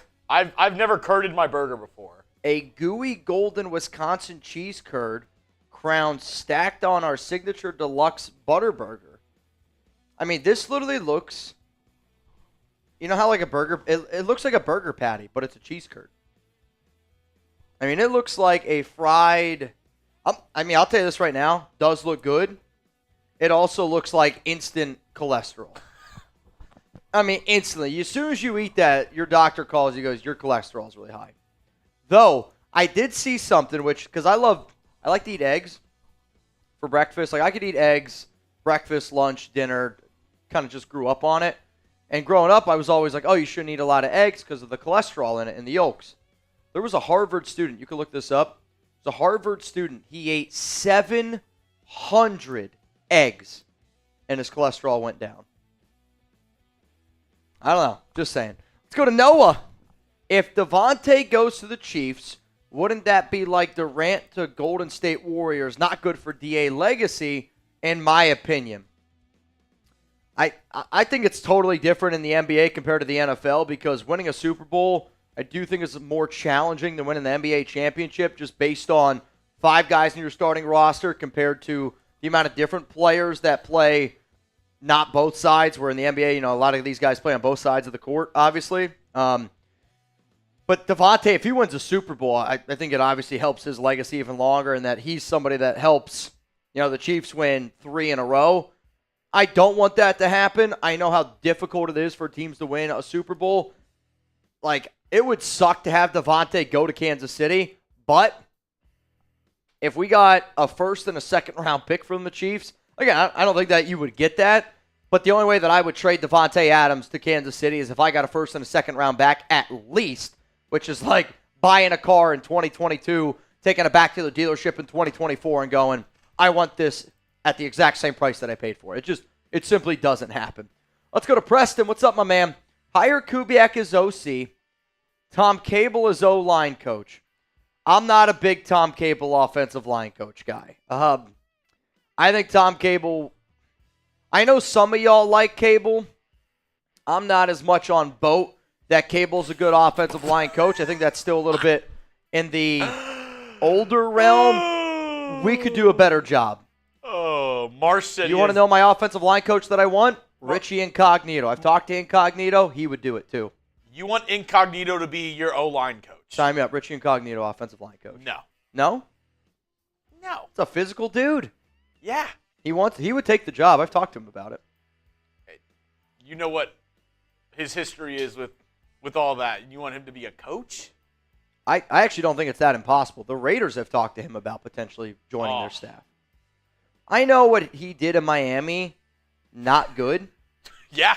Not good. If they hire him as an O-line coach, throw all the Eric Bieniemy stuff out the window. He should be allowed to be the head coach of the Raiders. It's totally different.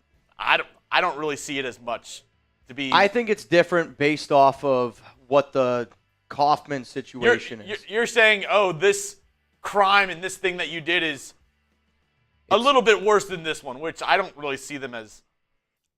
I know that it's not good. I know that it's not good, but I also know the Raiders and the way that they think about one compared to the other. That's idiotic. All right, fair enough. Twinkie, yo. Oh, wait. Mark Davis is considering giving TB12 a call. Why would Tom Brady leave what he's doing right now? Tom Brady makes way more money calling football games than playing football games. I mean, he signed that, 11-year, $284 million deal? Like, why would Tom Brady come to the Raiders to be the quarterback at 47? Like, the only way Brady, if I was Brady, the only way that I would say, sure, let's do it, is if you beat that deal. Raiders aren't beating that deal. And if they did, fire everyone. Ronnie, if AP and Tom are gone, I'd say Johnson and Dobbs. Again, the only way that you're going to get Ben Johnson is if you are, I would say, a top 3 pick, because Ben Johnson's probably going to be the most coveted head coaching candidate next season.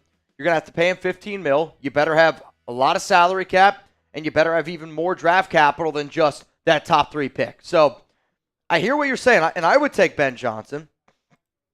I would. This one coming in from Garofolo, it says, Woody Johnson says, this is one of the most talented teams that has ever been assembled by the New York Jets. Says the move to fire Robert Saleh will result in new energy and positivity that will lead top more wins starting now. Tough wins? I'm not really sure what he's saying here. One of the most talented Jets teams ever. I mean, is anybody else surprised that Saleh got fired? Like, I don't know how Saleh got fired and Nathaniel Hackett didn't. Oh, I do know. I mean, I know how. It's Aaron Rodgers. But that's strange to me. I mean, one of the best Jets teams ever assembled is a crazy thing to say. Like, that sounds like Aaron Rodgers said that to Woody Johnson, and Woody's just repeating it. That's a crazy statement, because it's not even close. VT Holmes, tell us the tweet. I literally just did, from Garofolo. Next one, coming in from Noah. Mitch, if you root for my Dodgers, I'll root for your Mets, or Meta, for today's game. Last time you said Padres, and we got whooped. All right, no, I'll shake on that. So I got to root for the Dodgers tonight, and you'll root for the Mets. Done deal? And speaking of that, lock it in. I think there's some actual, some nice action. plays that you can do on PrizePicks right now for these games. I'm looking right now. There's a Taco Tuesday special. This is for, I don't know if you'll love this one. This is for Aaron Nola against the Mets. 3.5 strikeouts. I will say this. The Mets have done a good job against Nola this season, though 3.5 strikeouts seems doable. I mean, there's that. I'm not the guy that you should ask the baseball stuff to. That's a Rolly question. I will say, if anybody wants to play PrizePicks, easy and exciting daily fantasy is what you need to do. Sign up today, get $50 instantly when you play $5. You don't even need to win to receive the $50 bonus. It's guaranteed. PrizePicks also offers weekly promotions that can lead to big payouts like Taco Tuesday. Each Tuesday, PrizePicks discounts select player projections up to 25% to provide even more value for your lineups. Download PrizePicks app today. Use code CLNS. Get $50 instantly after you play your first $5 lineup. PrizePicks. Run your game. So I know that a lot of us always talk about the Raiders when we do PrizePicks, but this is another reason why Shohei Ohtani, 0.5 home runs. I would stay away from stuff like that. In the playoffs, dude, that scares the hell out of me.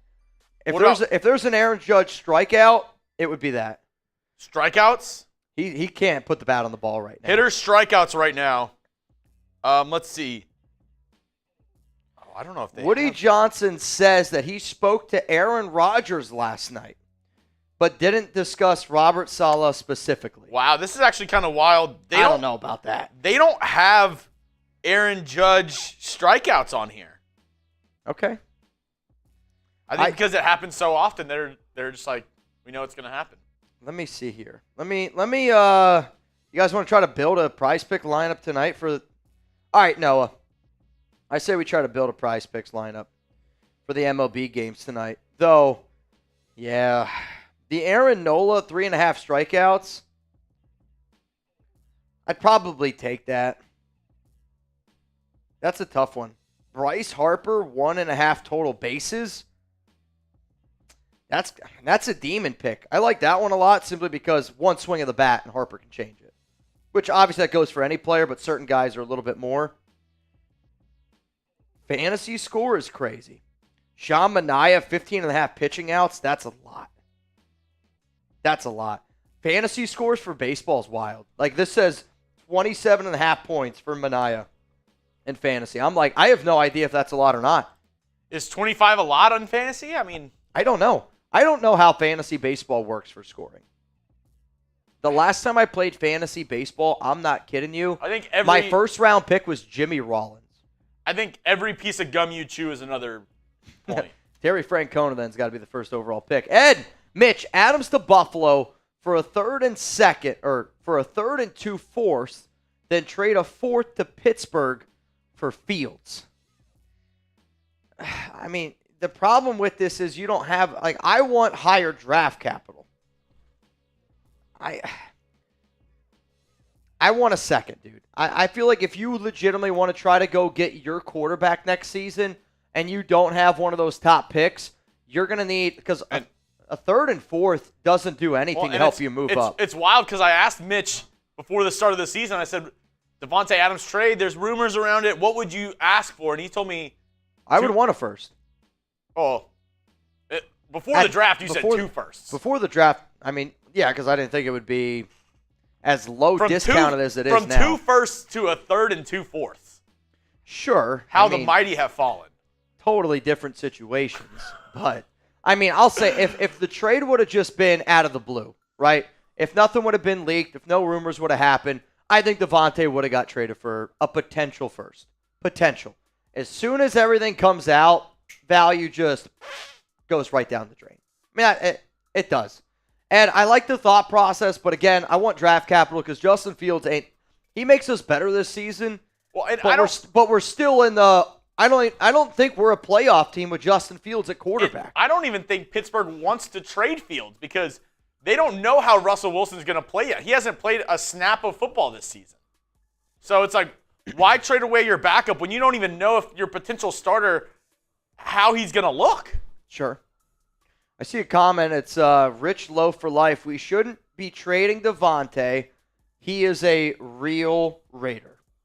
Which I know that Davante grew up a Raiders fan, but I also feel like commitment to excellence has not been met by Davante. Also hasn't been met by the Raiders, don't get me wrong. But when you sign a 5-year, $140 million deal, I'm in the realm of you got to do your best to live up to that agreement. And Davante quitting on his guys, that's a bad look for Davante. Now, did the Raiders fail to give Davante a quarterback that he wanted to play with? Yes, the Raiders failed him as well. But, like, I don't know. I always look at every situation as when the tough gets going, you know, there's 2 types of people. There's going to be people that are going to dig their feet in, and they're going to try to make that best out of that situation. And then there's going to be the people that go, you know what? I'll just go somewhere else. I'll figure it out. And I get it. Father Time's coming up. He understands that his window is not very big in terms of him going out and getting a Super Bowl. But I will judge him even more if he goes to the Jets or if he were to go to a team like the Saints, a team that I don't think ends up going to the playoffs, even with Davante. It takes 2 to tango. It does. Why do the Raiders do this to us every year? I'm only 23, so I've only been a fan for a couple years, but man, my hair is turning gray already. Oh, my God. To tell you the truth, before I came on today's show, Giggity, I was looking at my beard, and I saw a whole bunch of gray hairs. I mean, I had like 3 or 4 gray hairs in my beard, and I'm like, it's already starting. It's already starting. Also, I was just looking up to see if there's anything new on Twitter, and shout out to Petey. Good follow on Twitter. If there's anybody in Florida, I'm praying for you right now because this Hurricane Milton looks insane right now. It's bad. Petey just tweeted out a picture of, what was it, like the flight charts of different, planes, and yeah, they're all diverting away from it because it is absolutely nuts. So some of y'all know my dad is obsessed with the weather. Like when I say he's obsessed with the weather, he is literally in my phone as Doppler. I call him Doppler. He's like the Doppler radar man. Like there are people around my hometown will call my dad about the weather. Like I'm not kidding you. There are random people throughout my hometown. I live in a small town. Everyone kind of knows where everyone is. But they'll call my dad and be like, so what's the lowdown here on the weather? My dad will give him the lowdown. Yesterday, when I was walking home from work, I called my dad, and there's a town really close to my hometown called Milton. And Milton's and Danville have kind of a little bit of a rivalry where I'm from. I got to sneeze here. Maybe I'll go. I think I'm going to. Oh, dude, this is lingering. But because the Hurricane's named Milton, my dad's been watching it like a hawk. And he's like somewhere up in he was FaceTiming the other day at the Mount Raider Moor, basically. Dude, it looks bad in Florida. Dude, yeah. If you're in Florida, please check to see all the precautions that need to be had. And if you know somebody in Florida, please send a prayer because that hurricane looks like it's going to be insane. What's the category on it? Does it say 5. like wins? Category 5. Dude, I can remember when I was in college. Now again, Bobby, was not a crazy. Bobby, you can get a very concerned Hoya. Ahoya from Bobby. When I was in New Jersey, I went to college in New Jersey. There was a pretty big hurricane where our college got evacuated, and I can remember at the time because I was either going to go with my one buddy who lived in Staten Island, or I was going to go with one of my other buddies who lives, a little bit more mainland in New Jersey. And my dad at the time was like, yo, you're not going to Staten Island. Do not go to Staten Island. And my friend the next morning, after the hurricane, all that crazy stuff, sent me a picture. There was a boat in his lawn. Which I know Mother Nature is just an unbelievable beast, and people don't really realize half the time how powerful it is, and they hear a storm, oh, this and that. Dude, Category 5, that's some scary shit, dude. That's not, I'm going to board up my windows and that. That's get the f out of there.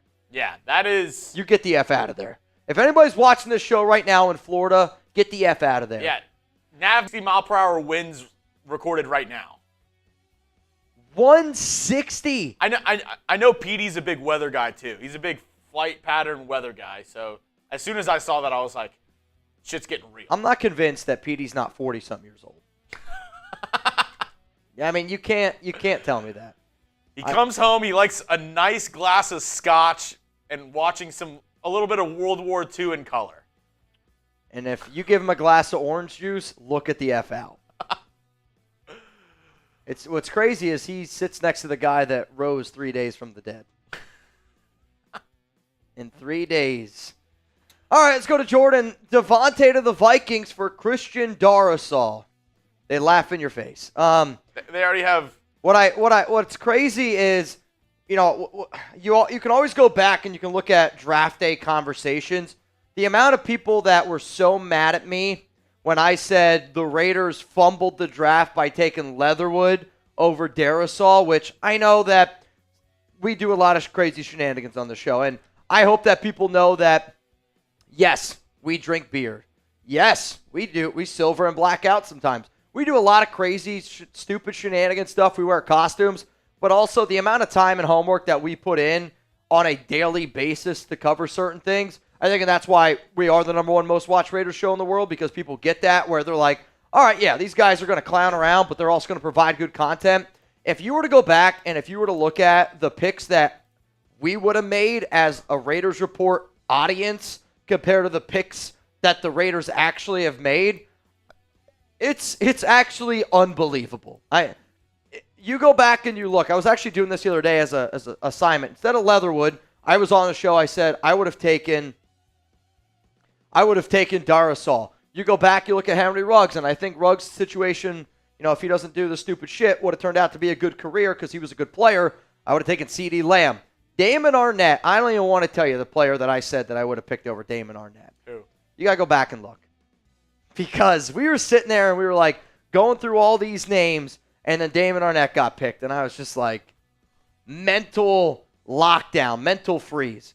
I mean, even Cleveland Ferrell, I want to say that Josh Allen was our pick, not the QB, the edge rusher. It was Josh Allen. Let's go to Angel again. Tank for Sanders, blow team up, miss the 2022 Raiders. Why do you miss the 2022 Raiders is my question. Yeah. They were, 6-11? Were they not 6-11 that year? I guess I'm a little bit confused of why you missed a 6-11 team. I know there was year one with Davante, year one with McDaniels. I can remember I got invited to go out to California, and I met up with some of the Raider fans that watch the show, and I'll say the expectation that season was sky high. I'll also say you can't be Team Tank. And I know teams maybe do it. I hope teams don't do it. But there are way too many people that work really freaking hard and make a lot less for NFL teams to say, we're going to tank and still pay all these guys millions of dollars. If the Raiders said, hey, every single Raiders ticket from here on out is 100% free and we'll tank, I would say then that's okay. But Mark Davis can't sell tickets at the prices he's selling tickets for if they're trying to tank. That's not right to me. Let's go the wrong way. DA to the Jags and eat the salary, get a first-round pick. If you would trade Davante to a team like the Jags, I see people a lot of times saying like, oh, trade him to Carolina. If you're okay trading Davante for like a 5th-round pick, then sure, you can just ship him off anywhere, but you're pissing off Davante, but you're not helping out the Raiders. Like, I don't want to trade Tay and put him in a bad situation just where it's like, if I were to get a divorce, I don't want to just put Alex or whoever. You're not even married yet. Sure, but like if you get a divorce, you do the divorce to also help you out, not screw the other person. Now, some of you might just do it to screw the other person. I've never been a part of a divorce. But like, why would you trade Davante to a place that doesn't want him? The Jags aren't giving you a first-round pick. Like, the only teams right now that would even consider giving you a first-round pick for Davante Adams are teams that probably think that first-round pick's going to be 25 or higher.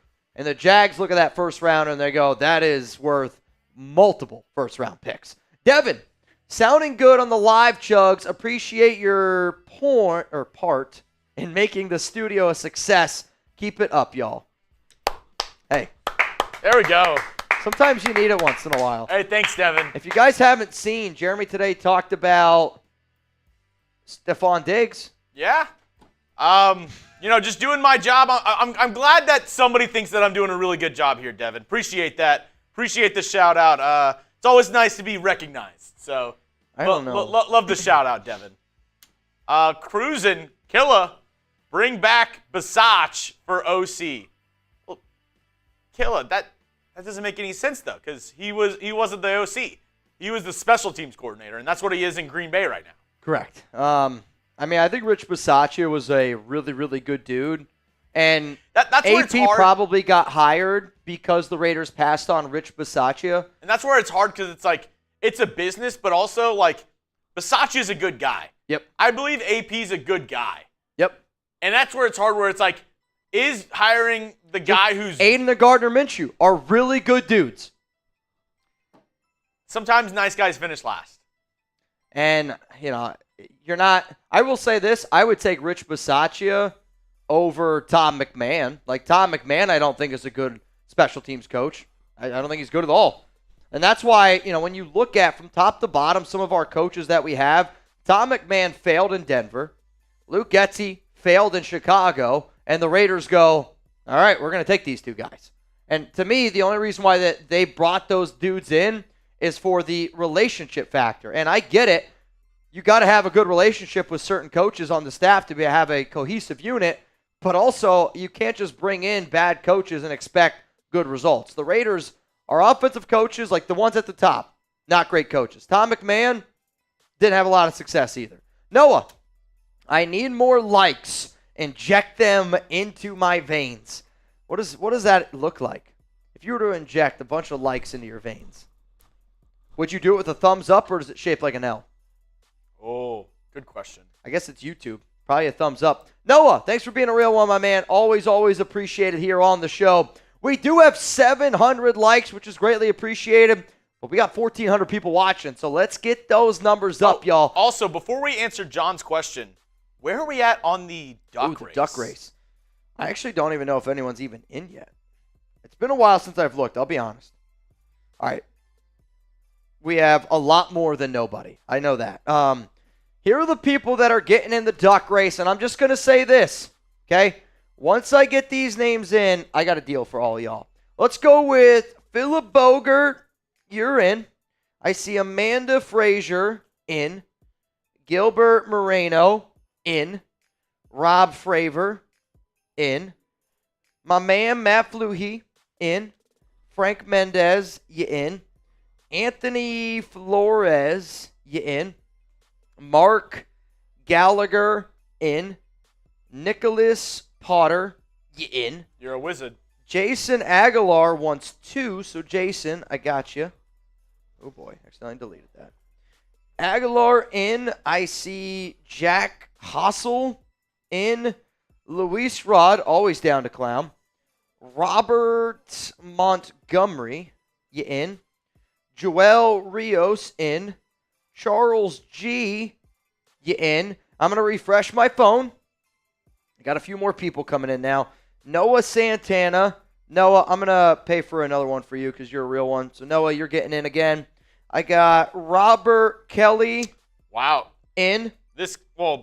Stephen Pierce. It's from in. ML football, so obviously Grain of salt. Grain of salt. The next 10 people that get in, I'm giving you an extra entry for free. It says Jets owner Woody Johnson is begging Hassan Reddick to join the team, saying he should get in his car and drive down 95 and they'll escort him into the building. He does not understand why he's not there. I think you have to be part psychologist and part some other. I don't know what that part means, but will Hassan Reddick play this year? I think Hassan Reddick makes me nervous because he's a player that it kind of just seems all he wants is the bag. Doesn't really seem like he's been doing what he should in the offseason to stay in shape. And just give me my money. I mean, that's somebody who I think is going to get $20 million a year and put his feet up on the couch. Which I know if you get the Hassan Reddick that you're hoping that you get, that's going to be a great player. But there's been a lot of issues around him. Do you know the just give me my money? Nope. Oh, dude, we should do that after this. What? We should do that TikTok. I don't know what it is. I know, but I'll teach you. You sound like you work at Shitty Walk. That's what it sounds like. Victoria B. Fire AP, make PG the head coach, and get Roman as the OC. Greg Roman? Is that who you're talking about? I don't really want Greg Roman as my OC. And, Greg Roman's more of a run-first style of offensive coordinator. Where's he work, though? Where's Greg Roman at? I think Greg Roman's with the Chargers. I was going to say, I thought he was with the Chargers.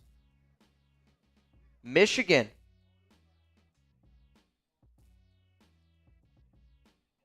Greg Roman. Yeah, he's the OC of the Chargers. I was going to say, I thought he was already with the team. F you, man. F you. It's all good.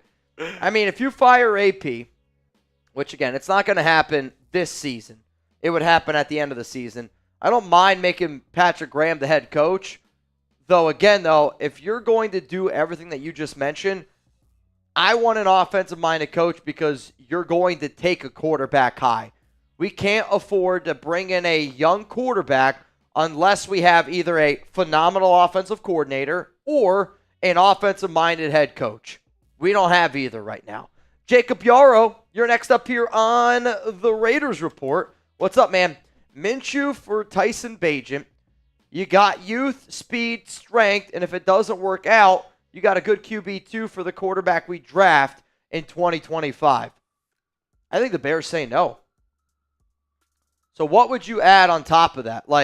Because I know Minshew's had more success, but the Bears also have their starting quarterback. And I know that you're not saying that he'd be a starter, but why would I pay Gardner Minshew the amount of money that I'm going to have to pay Gardner Minshew just to be my backup when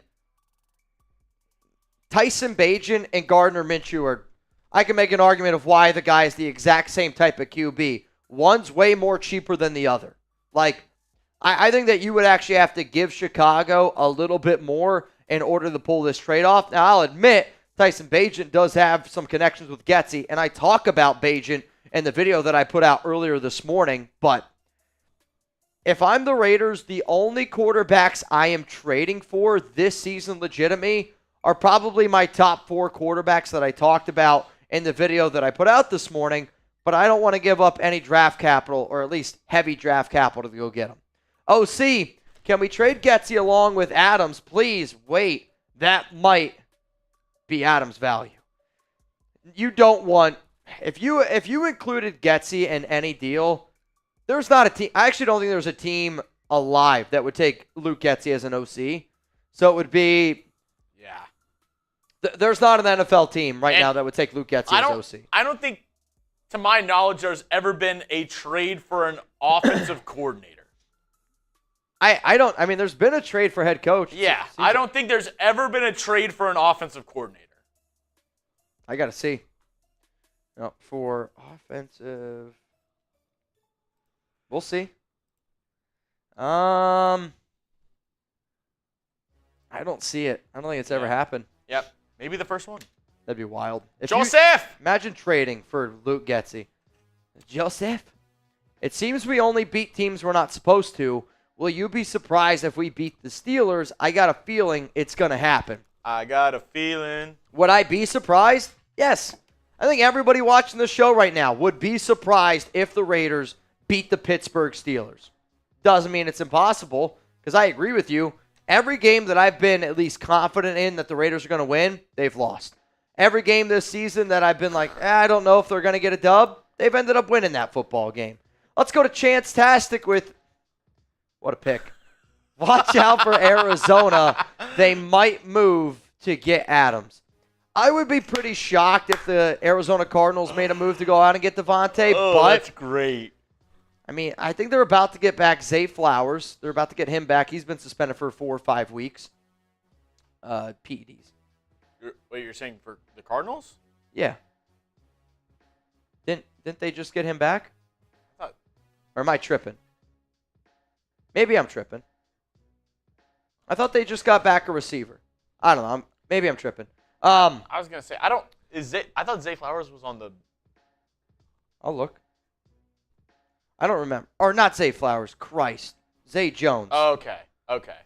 I was like, I'm pretty sure Zay Flowers is on the Ravens. No, it's because I'm an idiot. Yeah, with Arizona. I do that way too often. Zay Jones. Yeah. But quietly, do you know who's a decent receiver for them in Arizona? Yeah, Don at Don. Throw me the L's. I deserve it. That Greg Dortch guy. Greg Dortch. Is he a tight end? No, he's a wide receiver there. Where'd he play? UCLA? Could not tell you. Greg Dortch. I bet you Petey knows. He's so smart. He played at Wake Forest. Interesting. That's not the guy that I was thinking of, though. Not the guy that I was thinking of. Big difference from Navman. Big difference. Big difference. All right, how many more? We got what? We still got a few supers in the chamber. We still got a few more in the chamber. Let's go to the Ghosts or Goots. Would you give up a 3rd and Adams for a first-round pick? So you're saying Davante and a 3rd for a first? Yeah, also probably depends on who we're trading with. Like, trying to think off the top of my head. I don't think I would do that for the Kansas City Chiefs. I don't think I would do that for any team that I believe is a playoff caliber team. I might pump my brakes on that a little bit. But then again, even if you got picked like 22, 23, that's got a lot more value than a second-round pick. I'll still say it depends on the team, but 75% of the teams I'd probably say yes to this now that I'm going through that in my head. I think it's a good question, Goots. Noah, question for Chugs. If it's up, then it's up, then it's up, then it's... I like dollars. I got diamonds. Then it's up. Where my shoes? Bitch, I shine. I like those Balenciagas. The one that look like socks. Oh, excuse me. Mr. Deeds. What's up, Mr. Deeds? All right, I'm going to refresh my phone here real quick. And I'm going to see who else is in here for this duck race. Now, I said the next 10 people that join, I'll give you a free entry. And it looks like we got a few extra names to get in now. The last name that I saw was Stephen Pierce. So the next 10 names that I'm going to mention, you got 2 entries here. So I see Trent Hamada. So Trent Hamada. Though I guess I could just do this in an easier way. I know what I'm going to do. Hamada, you're good. Michael Tolbert, good. Roy G. Anthony Green. Charles G. I see Sean Irish. OC Raider. Albert Flores. Christopher Norris. And then Hunter Whitaker. Those are the names that are going to get an extra entry here. So let me double that. And then here are the other names that are just going to get 1. Matt Fluhey in. 93 Navman, you in. Michael Argarello. What's up, man? Matthew Lorenzo. Edward Robbins. I know that guy. Brian Avila, you in. Though, Brian, you're going to be in twice. I see Tammy Backus, Justin Gilbert, Dylan Triligio, Gabriel Clamar, Gabriel Ruiz, Lilia Mejia, LA Crash Dog, and then I see Killa Cruisin', and I'm going to say Killa's wife. All right, so right now, as it stands, if my math is mathing correctly, $10 Venmo, you would win $280 here on the Raiders Report. 10 to get in, winner gets 280. Chugs, I'm going to send you the list of names right now. Send them. I'm going to send Chugs the list of names right now. Oh, wait, I'll send it to TV. And if we want to do another duck race, we potentially can. All right, just sent the list. Just sent the list. Also, I don't know. I know I have not been feeling well, so I'm sorry that I'm not bringing as much energy. Still bringing it. I'm doing the best I can. He brings the boom. I'm super dizzy right now, though. Do you guys know what to do for dizziness? You're dizzy right now? Dude, I am swaying. You need to sit? Because if I sit, I'll fall asleep. I think I'm just on too much meds. Meds mixed with caffeine. I'm seeing stars. What up, Deeds? You said Mark can't sell tickets if we tank. It's visitor team fans in there anyway. We will still make money. I know that the Raiders will still make money. And I know that the Raiders' ticket prices are so high because of opposing fans wanting to come to Allegiant Stadium, because if they're the number one ticket that people want to go see for a traveling away game, I bet you it's at Allegiant Stadium. Like, there's not another city in the United States, maybe I'm wrong in that is more appealing to go to for an opposing fan base than Las Vegas. Am I wrong or am I right in that? Give me another city that is more appealing than Las Vegas to travel to spend a weekend there if you're going for a football game. Cleveland. Respectfully, I'm going to disagree on Cleveland. Like, some people might be like, oh, New York. There's not a team that plays in New York. It's Buffalo. There's nothing in Buffalo. L.A. LA's awesome. LA's awesome. 2 teams there. Maybe it's not a bad choice. LA, I would love to be able to go to LA. I do know people come visit Jerry World, but to be honest, that area, it's kind of boring. Arlington's... Miami. Ooh, Miami's a good one. Miami's a really good one. Sneaky one, Carolina. Even though the team sucks, I've heard some good things about North Carolina. I mean, I've been to the Carolinas many Also, a time. Tennessee. I've heard good things about Nashville. Nashville's a lot of fun. Yeah, the last time I went to Nashville was for a bachelor party. New Orleans. New Orleans is a great one. Houston. Sorry. You're not going to get me there. I don't know, maybe. Somebody said Seattle. It just rains a lot in Seattle. All right, so we're going to do a dyno race. Okay? We're going to do a dyno race here, and I'm going to look one more time. Dragon Tales, Dragon Tales. Who here's watched Dragon Tales before? Oh, yeah. Love some Dragon Tales. It's Dragon Tales is interesting. Gabriel Ruiz. Gabriel, I thought... Dragon Tales?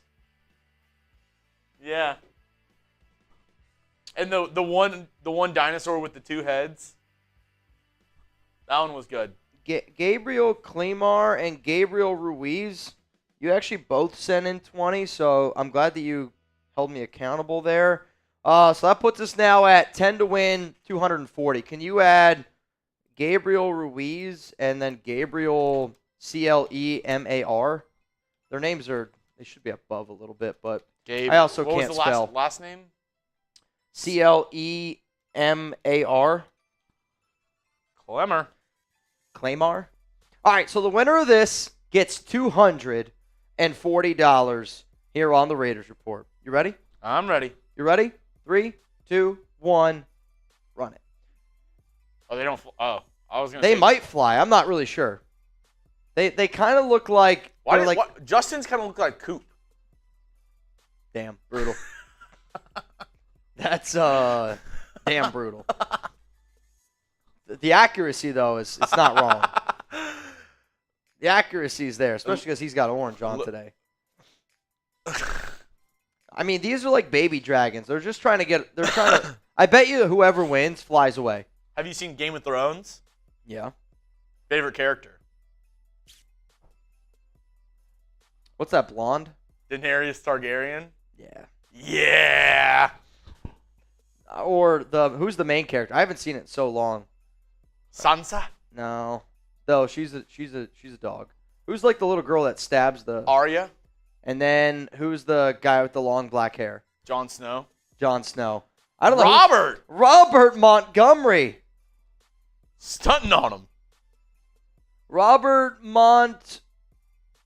I don't think I spelled that last name right. Montgomery. Montgomery. Congratulations to you, Montgomery. Oh my God, we have a Steelers fan in the chat right now, which I will say this week, I don't know if you guys know or not, this is major bragging rights at Chat Sports. Our top two channels at Chat Sports for basically about six months have been Raiders and Steelers, and the Raiders Report held the crown for the number one channel at Chat Sports for about 24 months in a row, and then Steelers stole it in, I want to say, May, June, and July. Now, we've been battling in the month of September, but we will do a Super Chat battle. We will do a battle on game day. I hope that y'all pull up. Even if the Raiders do not win, I hope for the people that really rock with this channel, if we can go back to being the number one show at Chat Sports on the Power Rankings list, that would be monumental for me. Robert, can you please confirm that you just received $240? One day I hope that we can offer somebody $240,000. I don't think I'll be sending that on Venmo, but that would be pretty iconic. I don't know who got the butthole pick. Oh, it is. Tell you right now. Butthole pick? Ed Robbins. Ed Robbins gets the butthole pick. Killa Cruisin came second to last. Sorry, Killa. It's damn brutal, man. Damn freaking brutal. Mr. Deeds. I think I just answered that one. Appreciate you, Mr. Deeds. The ghost of DC. Do you think Tom Brady's ownership stake will have any positive effects on the team's direction? You like to believe yes. Like, the only reason why that I say that is because I know that there's a salary cap in the NFL, right? And that's not going to change. It's not going to be like baseball. But what you're hoping is you bring in a guy like Tom Brady, you build some of that winning culture, and when Tom Brady talks about football, everybody listens because he's won so much, which, you know, the other day, Bill Belichick was talking about how much it would cost to get Davante Adams in a trade. And Bill goes, well, I don't really know his contract, probably like a 4th or a 5th round pick. And I hear that, and I go, well, Bill, you have no idea what you're talking about when it comes to the Davante Adams contract / you're going to get a lot more than a 4th and a 5th. But the amount of people that heard Bill Belichick say that and go, the Raiders are only going to get a 4th or a 5th round pick, that's what Bill says. I think Tom carries that exact same swagger into it. Also, very random. According to Shams, the Juju Watkins, the basketball player, has just signed a multi-year deal with Nike, which she's legit. I think the last time I saw a player, and obviously Caitlin Clark, she's in her whole other realm. She kind of reminds me, you remember Maya Moore? Yeah. Like, I'm not going to sit up here and act like I watch a lot of girls, women's, college basketball, WNBA, basketball in general. But the last time that I saw somebody that was just all around that good and could shoot she can shoot the lights out of a gym. You're talking about Maya Moore. Juju's kind of in that exact same realm. Juju to the Aces in 2026, Victoria B. Sign me up for that. That's another championship. I just think she's gone way before that. How many championships do you think they could have by then? I mean, how many have they won? They've won what, 2 in a row? I have no clue. 3 in a row. 4 in a row. I don't know either. To answer your question, though, I do think that at some point, if Brady is a part of the organization, it will pay dividends. Do you like Do you like? Isn't Kelsey Plum on the Vegas Aces? Asia Wilson. I mean, Kelsey Plum is on the team, yes. No, everybody else thinks. Kelsey Plum's obviously a very attractive woman. I don't want to get that twisted, but she's not my number one pick. Like if we were talking about looks alone, but she can shoot, she can play. I mean, there's a reason why they are the best team year in and year out. They're legit. I'm more of a Dallas Wings fan. Yeah. Huge Agumbawale fan. Huge Agumbawale fan. Like I think, I'm a big Angel Reese supporter, which I think people find that strange because I'm a white guy and I don't know why we've turned this WNBA into a race war all of a sudden. But I mean, I'm a huge Angel Reese fan. I think she's really fun to watch. Really? You think she's fun to watch? I think that her game is kind of underappreciated, and I do agree with her from the standpoint she was talking about Dennis Rodman the other day, where her game is it's not all right. She's not fun to watch I was gonna for basketball. Say, her getting 12 rebounds in a row and just continually laying it up is. I think she's beautiful. I really do. I think. So you think she is good looking?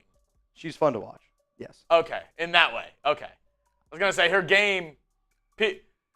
Pete, the basketball savant that Petey is, he could not comprehend that you just. I think though Angel Reese's game is a lot like a Dennis Rodman. I agree with her in that standpoint, where Rodman is appreciated and she's kind of hated on for it. That's Texas' favorite player too, so that's good. I don't know if that's the case. I don't watch a lot of basketball, Your guys. favorite player, Angel Reese. I don't watch a lot of basketball. Let's go to Magic Matt. Let's get off this topic. Could you imagine red carpet? It's Angel Reese and Tex walking down. She's at least 1.5 feet taller.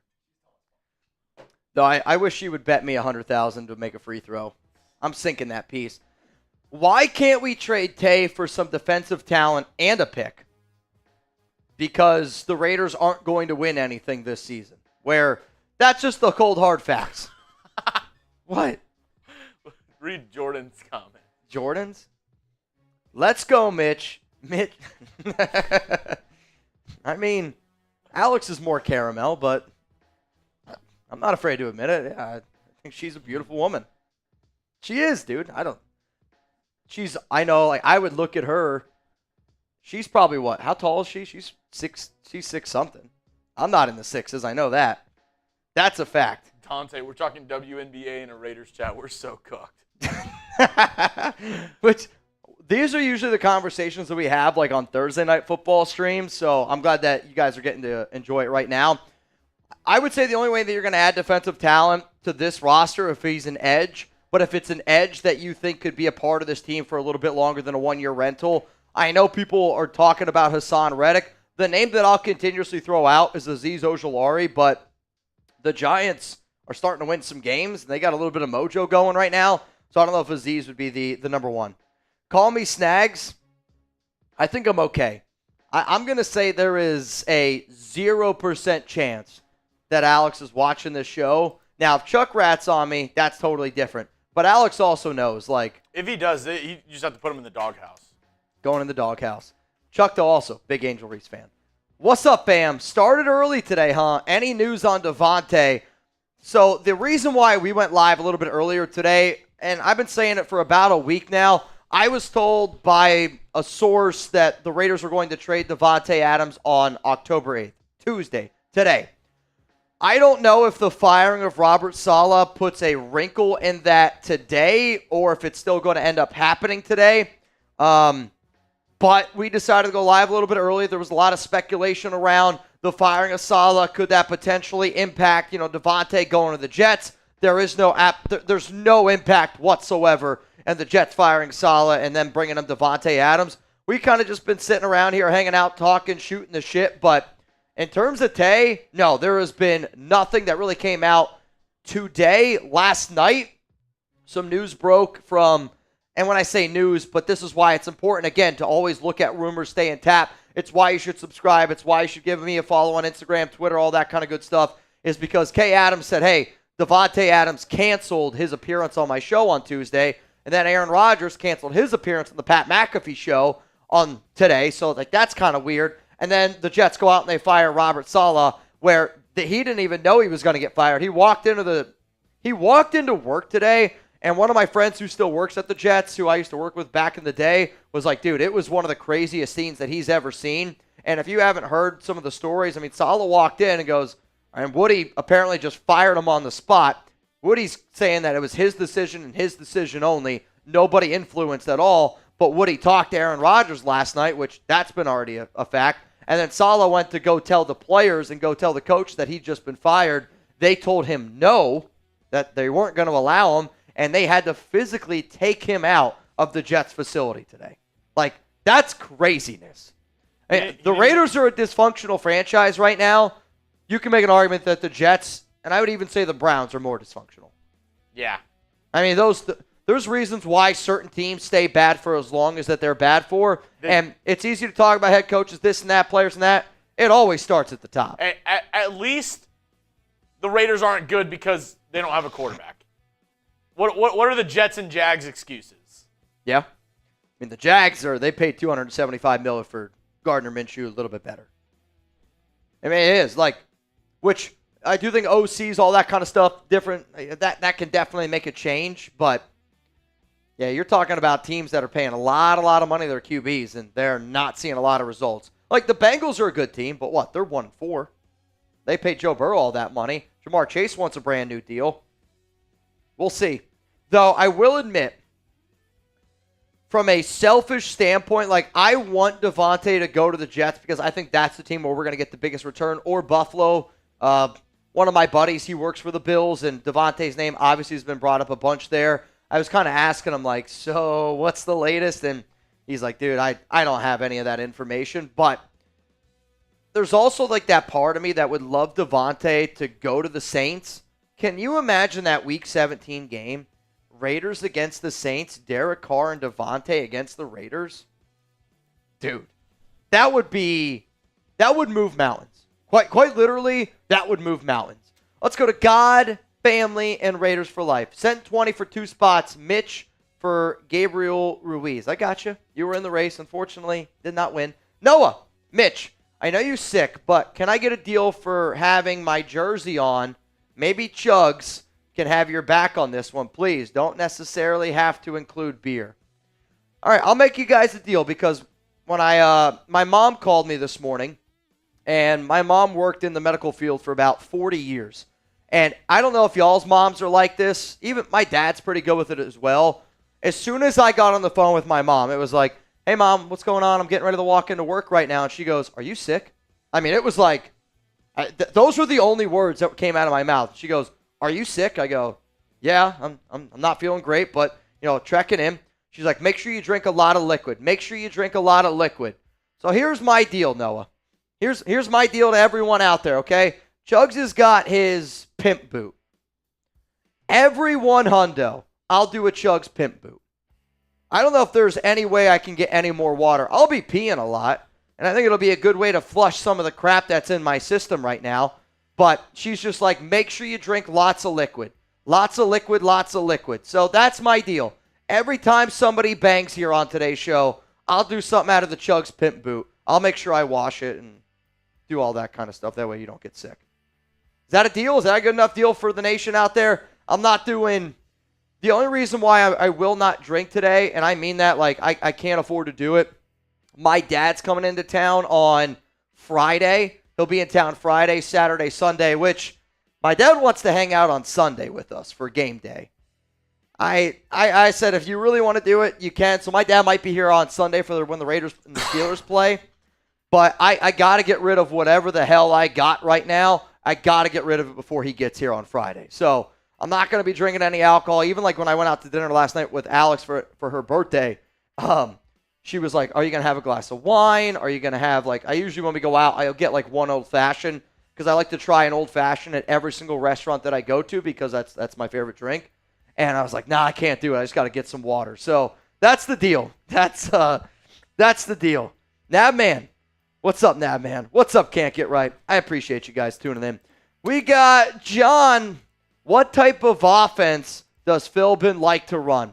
I don't know. I would say good offensive coordinators build their offense around the talent that they have. Because if you were going to fire Getsy and let, Turner, Philbin, Edgar Bennett, these guys that do have OC experience, if you were to say, all right, you guys are the OC, we're going to run your system, then you don't bring those guys in to be OC. At this point in the season, you take a little bit of the page book that Getsy has already used, and you install a little bit of your own offense, don't get me wrong, but like the Raiders can't say, all right, Philbin, who I know he doesn't run air raid, can't be like, all right, we're just going to spread you out wide now, and this is the offense that we're going to run.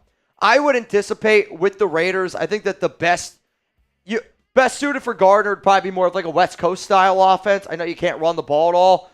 For Aiden O'Connell, I think that the offense that Josh McDaniels implemented about getting the ball out quickly, like that's why they drafted Aiden. Aiden was a good fit in the Josh McDaniels system. He's the quarterback that they typically look for in that. Aiden's not a really good fit in the Luke Getsy system because Getsy usually likes to use a running back that or a quarterback that can move a little bit more, and that's not Aiden's forte. If I was the Raiders, I would either try to go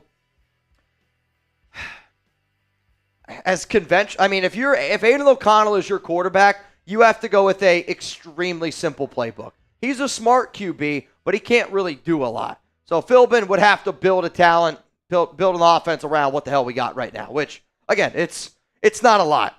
It's not a lot. Let's go to Raider Muerte, sending in the good vibes. Appreciate you, my man.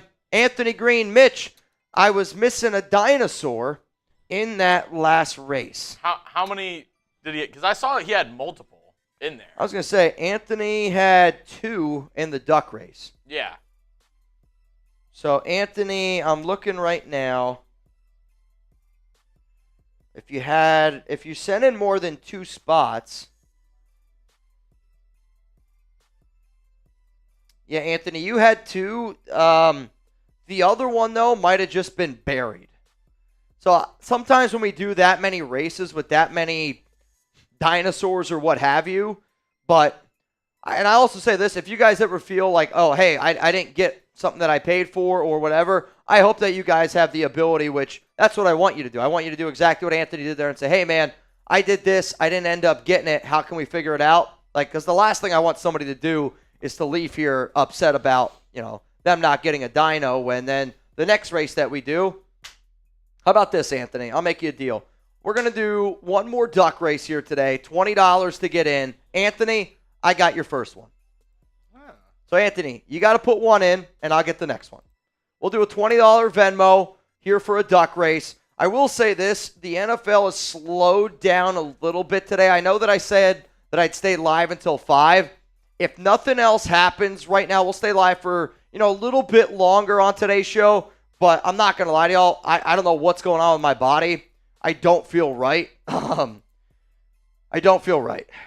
Anthony says, okay, no problem. If the Raiders traded for Davante or traded away Davante, then I would say this. I would try to rally everything I got in my body, and we would try to go nuts. I mean, that's what you got to do. You got to try to figure it out. Though I do want to get some more questions coming in because we have just hit Cameron Sprouse here. Al would have had the deal done last week. Like you're saying, Al would have just traded away Davante Adams. The problem with that, and I don't totally disagree with you at all. I would say the problem with this is because of Davante Adams' hamstring injury, teams weren't willing to trade for him because he was banged up, and they would have had to pay him that $970,000 when they knew he wasn't going to be able to go out there and play. Again, as soon as Tay gets traded, his hamstring problem, this might surprise you, will go away as well. And that's just what's going to happen, man. What's up, Taino?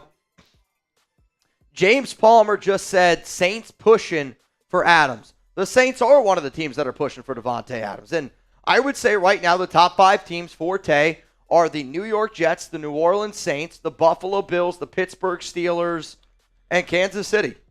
I would say those are the top 5 teams based on what has been reported, based on the little information that I know. Those are the top 5 teams right now making the push, Taino. K-Smooth. Should we go for T. Higgins in the offseason?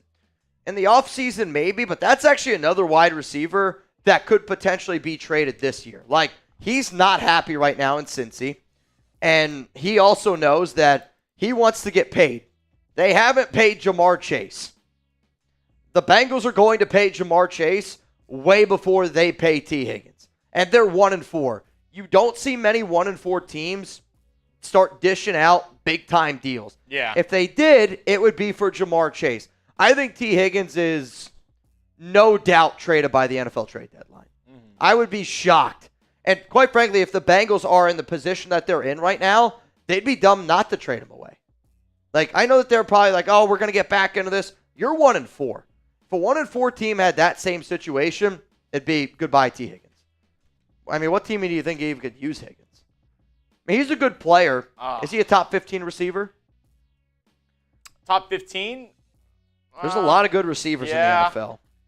I don't know. I think he's in the top 20, top 30 though. Like he's definitely top 30. He's a lower level wide receiver 1. If he's your wide receiver 1, you're not like don't love it. You're not ecstatic. Yeah. If he's your wide receiver 2, you're like over the moon. He's better than Jacoby Myers. Better than Jacoby. He's kind of like Davante Smith for me, where it's like I don't hate that. Davante Smith is like a really good receiver, but if he was like we see it with the Eagles offense right now, him the number one option, it's not amazing.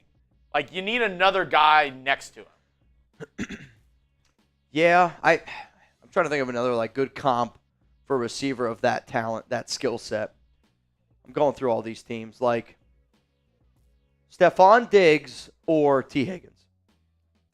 Oh, Stephon Diggs, easy. Yeah? Yeah. See, I think they're a lot closer. Like Nico Collins is better than T. Higgins. Nico Collins is a top 3 receiver in the league. I'm not going to go that far. Right now, he is. I mean, stats-wise. And play-wise and how he's looked this year. I mean, he's not. I mean, Jefferson. I know Tyreek doesn't have 2. I'll still take Tyreek Hill. Jamar Chase has got to be up there. Nico is no doubt I would say Nico's top 10. Top 3 is tough, though. He's top 3. And Top he's number 3? 3. Dude, I don't know. It's Justin Jefferson, Jamar Chase, Nico Collins. You think Nico Collins is better than Tyreek Hill? This year, right now, yeah. I mean, you can't say this year for Tyreek. They don't have a quarterback. If Nico Collins was in Miami right now, He'd be getting dubs. get out of here. You're crazy, dude. He's good. Nico's very good. Top 3 is a little bit of a stretch for me, though. Let's go to James Ho, about 6 7 for Davis Mills. He did play pretty good his rookie season, but Lovey killed his development. So I actually talked about Davis Mills a little bit, and if anybody wants to see the video that I put out this morning, I'll get a link for you guys here real quick. Just give me a second. But the video that I put out this morning was around all the quarterbacks that I think that the Raiders could potentially look at if legitimately AP and Telesco are trying to save their job. The reason why that I mention it is simply because David Mills is in that video. Like, I'll say, though, for Houston, I mean, you cover the Texans. Would you get, like, to me, the Texans are a team that I don't think that they can afford to trade away Davis Mills. You can't, and it's because you don't have another quarterback on your roster. And for a team like the Texans, we've seen it before with, like, the Eagles, where Carson Wentz got injured and they had Nick Foles. If you are a team that thinks that you are playoff bound and good enough to make a playoff run, you can't not have a backup quarterback, a backup option, because what happens if you're in the playoffs and C.J. Stroud gets hurt and you trade away Davis Mills? You're screwed. Yeah. You have no chance. With at least Davis Mills, you have a good backup to where if anything happens, you're not comfortable with him, but you're at least like, okay, like we have a shot. And I think the other part about Mills is he does know that system. And I think the backup quarterback, time and time again, I mean, look at the Colts right now. You know, they have Joe Flacco. He looks pretty damn good. Minshew in years past has been a good, reliable backup quarterback. Nick Foles is the one that was kind of famous for it because he ended up winning the Super Bowl. But then also, think about Chad Henne. Chad Henne is not I don't really think Chad Henne's all that good of a quarterback. But just a few years ago, Patrick Mahomes goes down in a playoff game. And Henne, because he knew the system, was at least good enough to get by in that game, to have it rest up where Mahomes was able to go out there. Sure, he went on a high ankle sprain the next week, but they still were able to go out there, and Chad Henne was able to get that done. If I'm a team like Houston, and I know that, I guess I can't say it now, but the Texans are going to win that division, right? It would take something catastrophic. It would take a C.J. Stroud injury for them not to win that division. I now. mean, the other 3 teams might all be bottom 10 teams in the NFL. The Jags are 1-5. The Titans suck. They have Will Levis. 1-4. The Titans suck with Will Levis, and the Colts they might have to bench their guy who they drafted in the top 5 last year because Anthony Richardson sucks. Yeah, Anthony Richardson is one of those where I don't like to be the I told you so guy, especially for certain young players. But Anthony Richardson was one of those where it was like he is a phenomenal freak athlete. And I actually do think Richardson is going to have a long NFL career. I don't know if it's going to be a QB where there's going to be a team that comes along, and maybe it's the Saints. Maybe when Taysom Hill retires, they go, hey, we already used this role a lot. We'd love to be able to have you here, Anthony Richardson. I think that NFL teams would be smart to bring Richardson on their roster just because of the few plays that he might be able to give you a game. And I've even made this joke before. If a team right now brought in Anthony Richardson for tush push only, that's a valuable asset. I know the Eagles are the only team that have mastered it. No? You're telling me I'm 4th and short every time. Uh-oh. We got some breaking news. The New England Patriots are starting Drake May. The Patriots are starting Drake May against the Houston Texans. Go live. That's a big one. Allie, you're going down this week. Jacoby Brissett has officially been benched. Now, I know a lot of y'all know that I was a big Drake May fan. I'm still a Drake May fan. I will admit, I said that the worst destination that he could possibly go to was the New England Patriots, so that lowered my expectations on it a little bit. But Drake May, they're throwing him to the wolves right now. If there was a game that I would not have started May, I don't think this would have been the game. Now, I don't know the Patriots' schedule off the top of my head, Chugs. Yeah, I mean, they are home this week. You're home against the Houston Texans. Or would you have been better starting him on the road against Jacksonville the following week? I mean, Houston's defense is tough, dude. They're throwing him to the wolves a little bit here. At least that's what I think. Though Drake May getting his first career start against the New York Jets on October 27th, that would have been fun. Speaking of October 27th and that weekend, is anybody going to be out in Vegas that weekend? That's Raiders-Chiefs weekend. For those of you that do not know. Can't get right. Didn't your wife bench your ass, Live Oak? Live Oak, are you here, ma'am? I want to be benched from Live Oak. One of my favorite YouTube accounts right now, or people that watch the show, is Live Oak. Whatever you think the normal person would say, he goes with the complete opposite. Quite frankly, I think it's a great troll job. Mr. David Zom, what's up, dude? VT. Come on, bro. We don't care about the Pats. I don't disagree with that, but we are an NFL channel, Raiders channel, and if there is breaking news, we're going to talk about it. Talk reality trade value of Miller and Mayer. I would say if you could get a 4th-round pick for Colton Miller right now, the Raiders would be interested in that. But Thayer Munford has to be healthy. If Munford's not healthy, they're not going to trade Colton Miller. And Michael Mayer, now again, we had some people telling us earlier today that the Mayer family reached out to the Raiders and talked about that it's something medical's going on. I really don't want to speculate on Mayer, but I would say the trade value for Mayer that I would want at least a 3rd to 4th round pick. That's because I thought Mayer was round 1 talent. I know the Raiders got him in round 2, different regime and all, but he's still to me, he's going to be a good player in the NFL, Michael Mayer. I really do think so. Noah Santana, what am I looking for here, ma'am? Noah Santana, what am I looking for here? Some people that are in the duck race. So 20 to get in for the duck race. For those of you that do not know, which right now the names that we got in, Anthony Green, Noah Santana,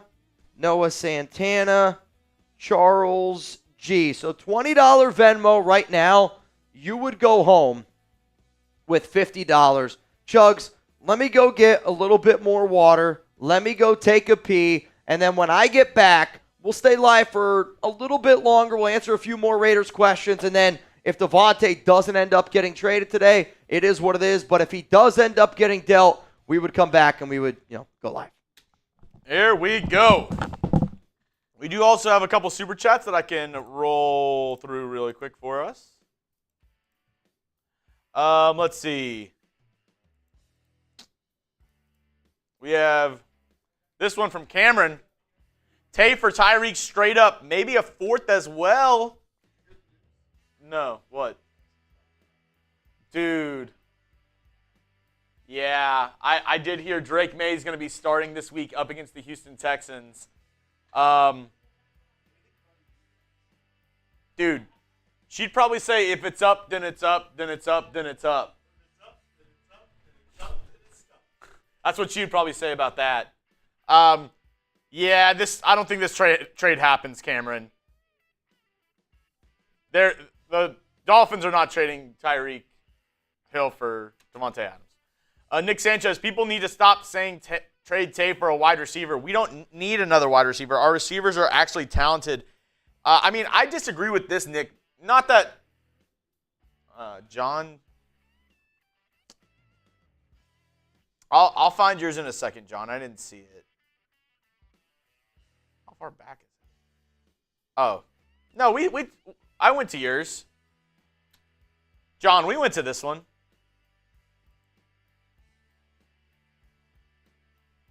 We went to this one earlier, John. I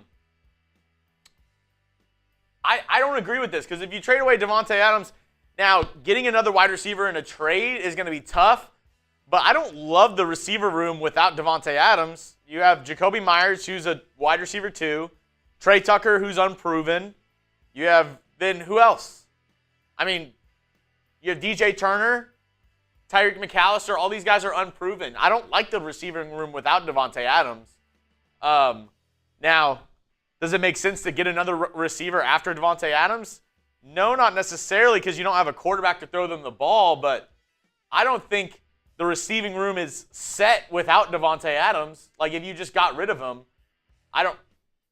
Raider Nation, you can say that if you want. If you think the receiving room is good without Davante Adams, it's not. Yeah, Nick, the receiver room, and Bowers is your number 1, but it's still not a top 10 receiving room. It's not. It's Jacoby Myers, Trey Tucker. They're not bad. I'm not saying that those guys are bad. It's an okay room, but are you confident? Are you saying we don't need a receiver anymore? No. You don't have a number 1 guy. So I disagree. If you trade Tay, I think this offseason you need to get another receiver. It's not top 10, but it's good enough with good. But see, that's the thing, Nick. You don't have good play calls. So the point is mute. It's good enough with good play calls. Of course, if you had a Sean McVay or a Kyle Shanahan, then yes, the receiving room without Tay would be good. But if you just got rid of Tay and you didn't add another receiver, it takes this receiver room to, I would rank it probably in the 20s in the NFL without Davante Adams if you don't add anybody else. I would say if you look at just the receivers, if it's just Jacoby, Trey Tucker, DJ Turner, I think it's Ramel Keaton. I think it's a bottom 3 wide receiver room in the NFL. If you add Brock Bowers to that list, it makes it a little bit better. But if you're going to bring in another, what? And Raider Nation 94, you were just clowning me for that take. You're saying 20s is fine? That's commitment to excellence? Being in the 20s for the wide receiver room, you think that's good? I think without Davante Adams, the Raiders have a bottom 3 wide receiver unit. That's weak. They do. Where would you rank the Raiders wide receiver room amongst all 32 NFL teams without Davante Adams? Jacoby Myers, Trey Tucker, DJ Turner, Alec Bachman, Ramel Keaton. Not good. It's a bottom 3 And unit. Raider Nation 94, you're saying we're a run-based team. You're one of the worst running teams in the NFL. What do you mean we're a run-based team? How many yards does Zamir White have? How many yards does Alexander Madison have? Yeah, and I think like the Raiders wanted to be a run first team, and when you use a lot of your different athletes, like you have an opportunity to create a little bit more, a little bit more run, literally. You can't just say we're a running team. You can't just say, oh yeah, we're a running team. The Raiders aren't statistically the worst running team in the NFL anymore, but they're 30th. I mean, they are. They are the 30th ranked rushing team on a yards per basis game. That's like me saying like, oh, this Raiders secondary is top 3. Do you have any stats to prove that? No, but they're top 3. And I think like, a lot of times like we fall in love with certain things, certain players. Like with Davante Adams as a wide receiver, I do think that we're probably then right up in that 10, 11, 12 range, but losing Davante on this receiving core, it does hurt. I'll also say that Davante is not a good fit for what we're trying to do right now. But what we're trying to do right now on offense, I mean, the Raiders have one of the worst offenses in the NFL. And Cash Joey, I would agree with you. 20s would be fine if you had a top 5 defense. Right now, you don't. And we're not talking about hypotheticals. I'm talking about reality. This team right now, how they're playing on the field. They're not a top 5 defense right now, and you have a bottom 5 rush game. So getting rid of Davante Adams isn't a necessarily good thing for this team this year. I mean, it sucks. You're looking forward more towards the draft and more towards this next year if you do get rid of Davante Adams. And Jacoby was not a legitimate number 1 receiver in New England. Like, yeah, he's good. He had 3. He's a very good, and he is a underappreciated wide receiver. He had 3 straight years, I believe, of 800 yards in New England. So he's good. But Jacoby's never been a number 1. And I think for anybody telling you that Jacoby Myers has ever been a number 1, again, I don't think that person knows football that well. I've always said Jacoby is a very underappreciated player, and he is. He's a really good number 2 on a team. He is. But we don't have a number 1 on this. We don't have a number 1, and that's what it is. Somebody said bring back Zay Jones and Matt Collins. I wish the Raiders could have figured out a way for Matt Collins, because Matt Collins on this team right now, you don't want Zay Jones on this team. Again, he doesn't fit. Matt Collins on this team would fit, because we need physical players. Like, because our quarterback situation is what it is right now, you got to look at receivers more as all-around players that can also block and want to be a part of that running game, compared to, because if you have Aiden drop back and throw it 40 times a game, or Gardner drop back and throw it 40 times a game, you're not going to be a successful NFL team. Like, you're not. The Raiders got to figure out a little bit of balance here. Rich, I know you say miss, bro, but respectfully, anybody that thinks Jacoby has ever been a number 1 receiver, and I just simply disagree with that. He's a really good receiver. He is. All right, I got to take this down. What's up, man? Rich Loaf said, Coop, you want Amari Cooper? I don't want Amari Cooper back on this team. I mean, that was a guy that quit on the Raiders, flat out. Cameron said Mac Jones should have been on your list. The only reason why Mac Jones wasn't on my list is because Mac Jones needs an offensive line way more than I think some of those other guys that I mentioned. On top of that, Jacksonville does only have Trevor Lawrence, and I don't think Mac Jones is even a chance to be traded. I would say it would probably take a 3rd, maybe a 4th round pick to get Mac Jones off Jacksonville because of some of the injuries that Trevor Lawrence has had. Rich, it's all good, man.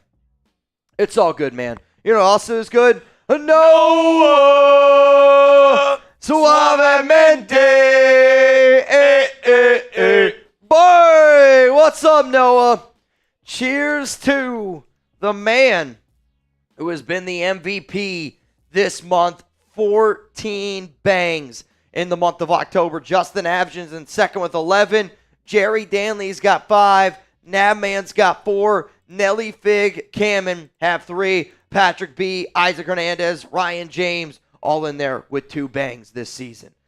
All right, I got to stay hydrated here. Latuya, what the Tom is taking so long with the Davante Adams trade? I think it's a back and forth where the Raiders have a couple people on the phone, and they are going back and forth and deciding which deal is going to be the best for them, and kind of pitting these other teams against each other, saying, hey, well, this is what we're getting from this. Can we possibly get anything else? Trying to get some sort of bidding going to get the best deal possible for Davante Adams. I think that's what's going on right now, and you have a couple teams in the mix like the Jets and the Saints who are also on their end saying, What's the least amount that we can give up for Davante Adams? And, I know it's been reported that people are like, oh, I don't know if the Raiders are going to get a second-round pick. Based on what I've been told, that's not true at all.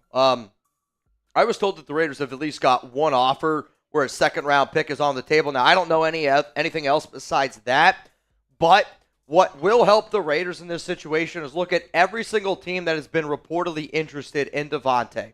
Look at every team. When teams lose, what's the right word here? The fact that they have to get Davante goes up. When a team loses, you have to go get it now. Like the Jets lost, the Saints lost, they're more desperate. The Bills lost, and the Steelers lost. All four of those teams lost this past week. All four of them did. And all four, I think, showed that they could use another. Sorry, I just saw a tweet. That they could use another wide receiver. The Jets need another receiver.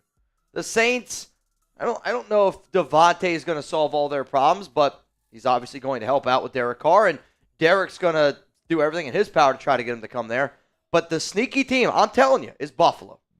Buffalo is that sneaky team now. They were awful this past week against the Houston Texans. I know they only lost by 3. Josh Allen had 50 yards throwing the ball. He was awful. He did not look good. He looked like somebody that needed another receiver. He looked like somebody that missed, which you can make an argument that Khalil Shakir is their number one. He's out right now. If you're Buffalo, you got to figure out how that you can look like the team that we saw the first 3 weeks. And maybe Davante helps out a quarterback like Josh Allen not have the highs and the lows. But, that's a team where right now is their window. They got to figure out a way to make it happen. Let's go to JJ, keep Tay, and trade for Rodgers. It's not going to happen. Aaron's going to stay in New York, and I'm going to say Davante is more than likely going to be a New York Jet, unless one of those teams that I just mentioned puts an insane offer on the table. All right, listen to this. According to a new report that just came out from Connor Hughes, former Jets head coach Robert Saleh was never going to fire offensive coordinator Nathaniel Hackett. That was not happening. However, he was going to demote his game day responsibilities this week. Saleh made a decision to give play calling duty to Todd Downing because of the continued issues on offense. He made the final decision Tuesday a.m., then roughly 5 minutes later, he was called into Woody Johnson's office and fired. Based off of Jeff Ulbrich's press conference, it sounds very much like he, too, is considering giving play calling to Downing. The Jets expressed concern with Hackett this offseason in their attempt to add Arthur Smith as senior advisor. He would have been the lead offensive voice. However, he took the Steelers' OC job instead. There's a lot of weird shit going on. And like I said, I was told that the Raiders would trade Davante today. That was based off of them trading him to the New York Jets. Not knowing now with all this shit going on around New York, I don't know if it ends up happening today. What's up, Cast? Point he's making, I think, is this season is over. Is Tay good? Yes. But he hasn't made a difference. Bigger need is offensive line, offensive coordinator, quarterback, and running back, even without Tay. That's just the offense. Defense has its own needs. That's what I'm saying. Now, I don't agree with the running back part. To me, if the Raiders have a good quarterback and a good offensive line, we can figure out the running back spot. But I don't want to say that the season is over. The Raiders aren't winning a Super Bowl, and I don't see the Raiders making the playoffs, right? I still want the guys to go out there, and I still want them to do their thing. I'll admit, you show up every year to try to win a Lombardi. With how bad this Raiders defense is right now, with all the injuries, and they're not nearly as good as what we thought they were, they're not going to win anything this season. There's no way that you can confidently look at me and say that we're going to win anything this season. Our team just simply isn't good enough. And we're bad at positions that you need to be good at. I'm saying if we go out and start planning for next season, which is kind of the way that this Raiders team needs to do, that puts you in a better spot in the long term. However, I can't blame AP and Telesco for trying to keep their job, which still, I don't think that the Raiders are going to fire AP. I don't think that the Raiders are going to fire, Tom Telesco. But if they finish the season 2-15, it's a chance. And I think that right now, if I were to say more or less 5 wins for the Raiders, more or less, you can pick whoever quarterback you want, Aiden or Gardner Minshew. If we keep it the exact same, what would you do? Like 5, more or less. Well, that's kind of, how about 5.5? 5.5 wins, more or less, for the Raiders. I mean, I asked this question yesterday on Twitter. I did. And the votes that came in were 50% said less. Over 50. I mean, it was with Aiden, it was Raider fans seem right now a little bit more confident in Aiden compared to Minshew. But Outlaw says 6. David says less. Jose Delgado says 4. I mean, you can see the state of the nation right now is low. Blinky says 5, 11, and 1. Smart guy. Chugs loves that one. Chugs likes that one. All right, I see a few people are getting in our duck race here.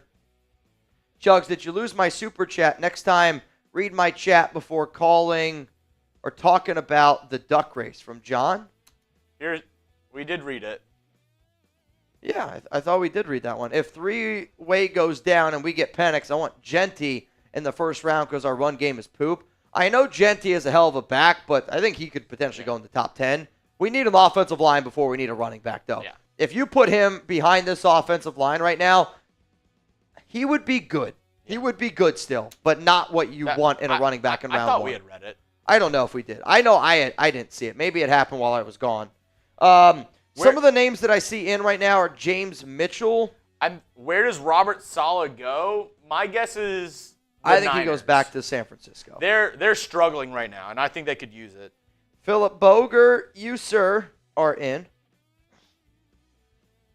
Philip Boger, you, sir, are in the duck race.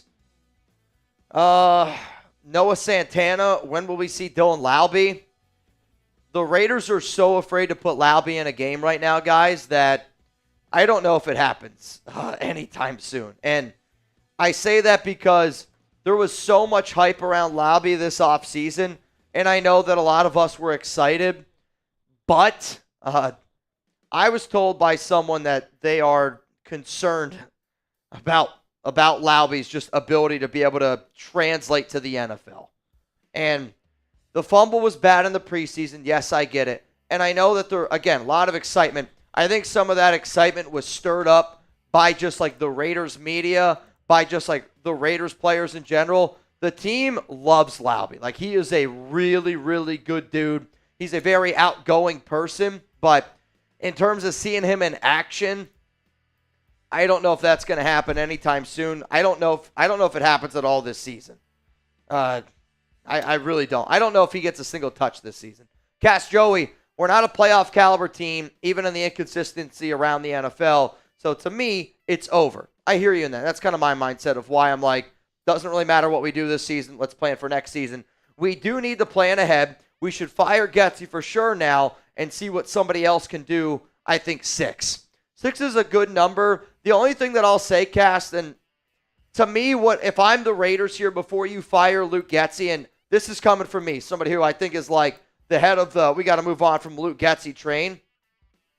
To me, you have to see what Luke Getsy looks like with Aiden O'Connell. Like, if I was the Raiders and I'm out and I'm weighing all my options here, and there's no way that coaching staff and those players love what they're seeing out of Getsy. And I get it. There's sometimes it looks like a good offense, but for the majority of the time, it is a really, really bad offense.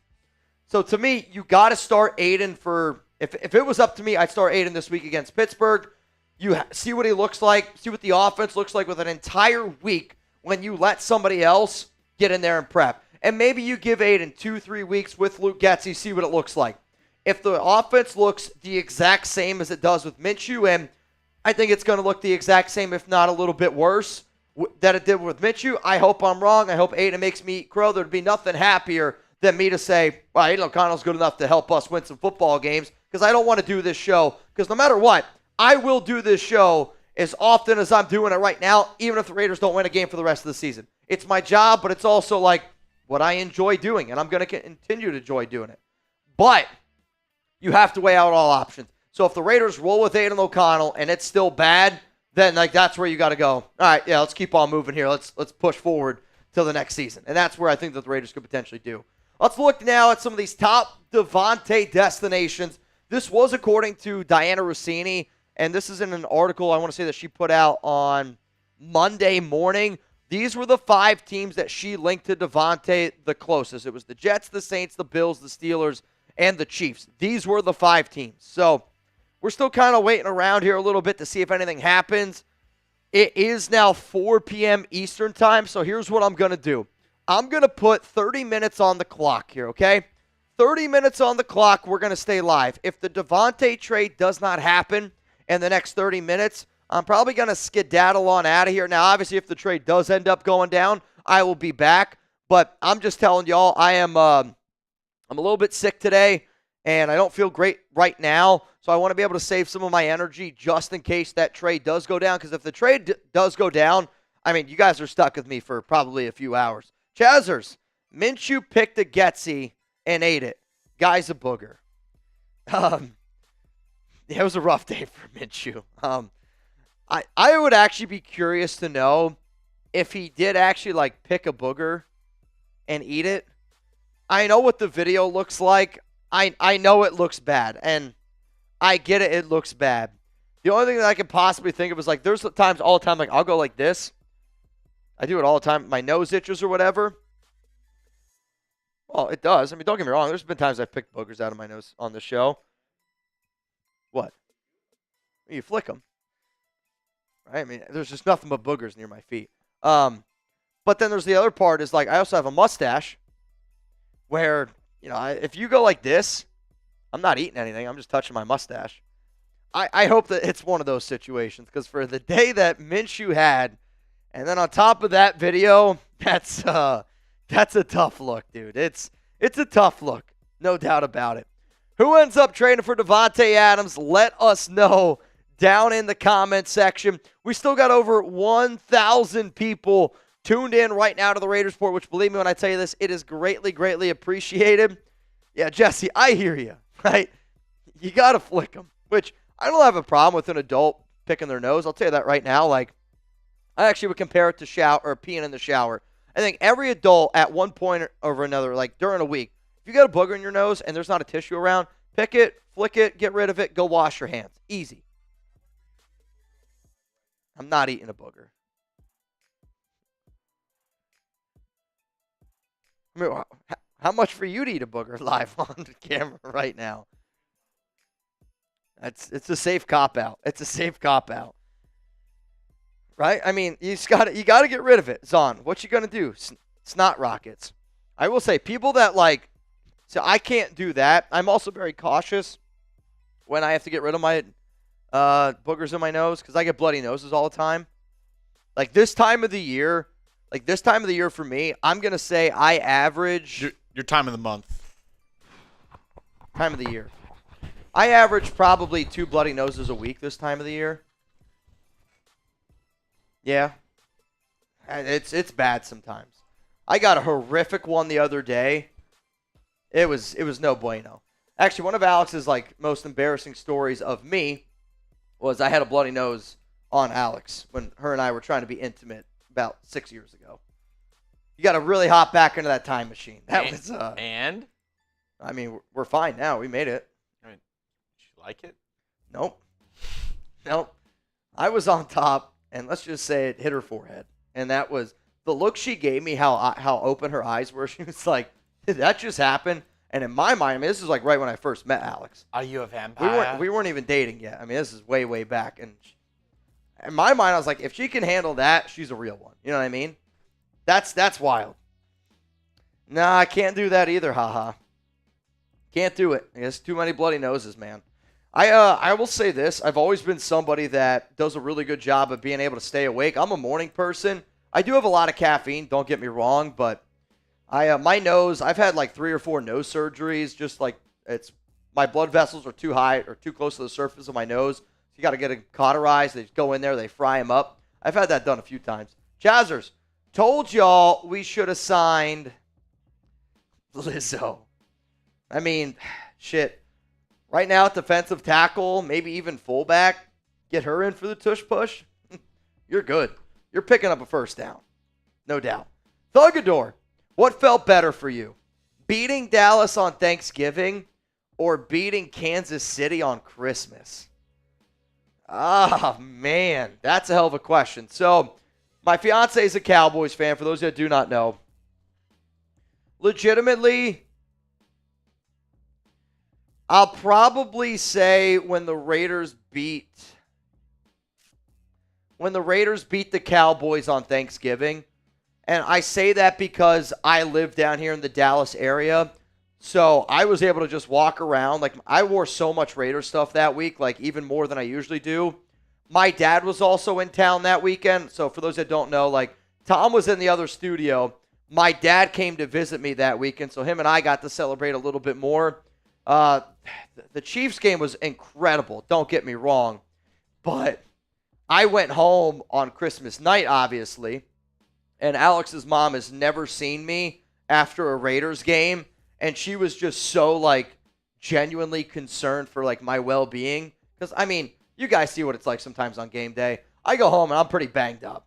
Like, I'm not even trying to get it twisted. There's some days I go home and I am really, really banged up. And it's hard for me to, like, and I feel bad sometimes for Alex because, you know, she wants to hang out with me. She wants to see me. I was gone all day. And I'm just, like, in a state of, I just need to sit down. I need to eat some food, and I'm not as coherent as what I should be. That Thanksgiving Day game was totally different, and my dad and I, we celebrated the shit out of that all weekend. Both are very, very close, though. I mean, both are extremely, extremely memorable wins. Yeah. But see, I'll say this. Since I've been doing this show, when the Raiders beat the Chiefs back when, like, remember when the Raiders did, like, the merry-go-round around, like, the Chiefs Stadium? I can still remember that win very clearly, where we've never beaten the Cowboys in a regular season game. So, yeah, it's all good, Zon. I got you, man. All right, y'all. If you want a chance to get in for our duck race, the last chance to get in here, Brian Thomas, you, sir, are in. Brian, you in. As long as the supers are still flowing with hashtag Raiders with the questions, we will stay live. If not, I'm just going to be very transparent with y'all. I don't really feel good right now. So I'm going to answer the super chats that come in. We're going to do the duck race, and then Chugs and I are probably going to get on out of here. I also want to be able to save my voice in case the Raiders do end up trading for Davante, but I'm kind of battling through something right now. Cameron, how bad are the Raiders when Mitch is talking about his bloody noses? This is a typical Thursday night show. The most fun shows I think we're doing right now, Raiders when they win on game days, those are fun shows. Thursdays, though, I got to dress up as a Teenage Mutant Ninja Turtle. I got to dress up as Leonardo. I have dressed up as a Teletubby. Chugs has dressed up as a Teletubby. Last week I was Mario. Also a huge shot at the Cullen. He ended up dressing up as Luigi. The week before that, I was a shark. The week before that, I had to walk home in a dress. I'll tell you this. If the Raiders make you depressed, tune into our shows on Thursday where we do nothing besides just shenanigans, stupid shit, hanging out and chopping it up and having a few drinks. And I like doing those shows because I get to know y'all a little bit better and you guys get to know me a little bit better. Zon, wait, what? I missed some shit. Yeah, Zon, you got to start tuning into Thursday night, man. MVPs get to pick the costumes, which worries me a little bit with you. But you're usually way, way long gone and sleep by that time. What is your confidence level in the Raiders wide receiver group? Scale it for me from 1 to 10. Let me know down below while we get those in. Final chance here to get in for the duck race. I see Rosario, you in, Chugs. I'm going to send you this list here. It's only, we got 20 right now to win $90 on the show. Did you check it twice? I will check it more than twice. The names that I have in right now are, the names that we got in are Anthony Green, Noah Santana, Charles G., James Mitchell, Philip Bogert, Brian Thomas, and Rosario. So if you don't hear your name, yell at me or forever hold your peace. Now, some of y'all have a few extra names in this list, so that's all good. But we have not gotten anything, and I mean we have not gotten any information at all on a Davante trade. I was told it was going to happen today. I almost wonder if it just slowed it down by an hour with the Robert Saleh news. Dawson Drake, thoughts on Drew Aller in the second or third round if we were in the draft purgatory? and get an offensive lineman in round 1. Hell no to the no. He Hell stinks. to the no. And my dad probably hates me for saying that. My dad's girlfriend, she's a huge Penn State fan. They've had like Penn State season tickets for years. Hell no. Aller looks like a quarterback that should be a lot better. Now, if you put him with a certain quarterback coach, like maybe you put him with a Brian Dable or somebody that helped groom somebody like a Josh Allen or something like that. But Aller is so far away from being technically sound that I'm not taking a second or a third because he's not ready to go for 2 years. Like, you'd still need a quarterback. So if you're like, all right, we'll go out and get a vet, maybe you get a veteran that's a free agent next offseason, and you draft Aller, you let him sit for 2 to 3 years, then maybe. But I'm a Penn State guy. I'm not a Drew Aller fan, and I watch a good amount of Penn State football. Aller ain't it. All right, y'all. I sent Chugs the list. We're gonna run this duck race here, and then we are gonna get the heck out of here. Can you also add, Chugs, Gilbert Moreno? I can type it. Gilbert Moreno and L.A. Crash Dog. Tony Rader says Arch Manning's going to be the best QB ever. I don't know if I agree with that. Ever's a long time, right? Like, I don't even think he's going to be the best Manning. Like, if he's better than Peyton, sure. Yeah, I mean, yeah, if he's better than Eli, it's 2-time Super Bowl winning champ. Like, Arch is a good QB, but I don't even know if he comes out in the 2026 draft. Arch could potentially stay until 2027. He's looked good, no doubt. But to say he's going to be the best QB ever, I don't even know if he's going to be the best Manning of all time. I don't know what race this is. Is this a troll race? A troll race is crazy.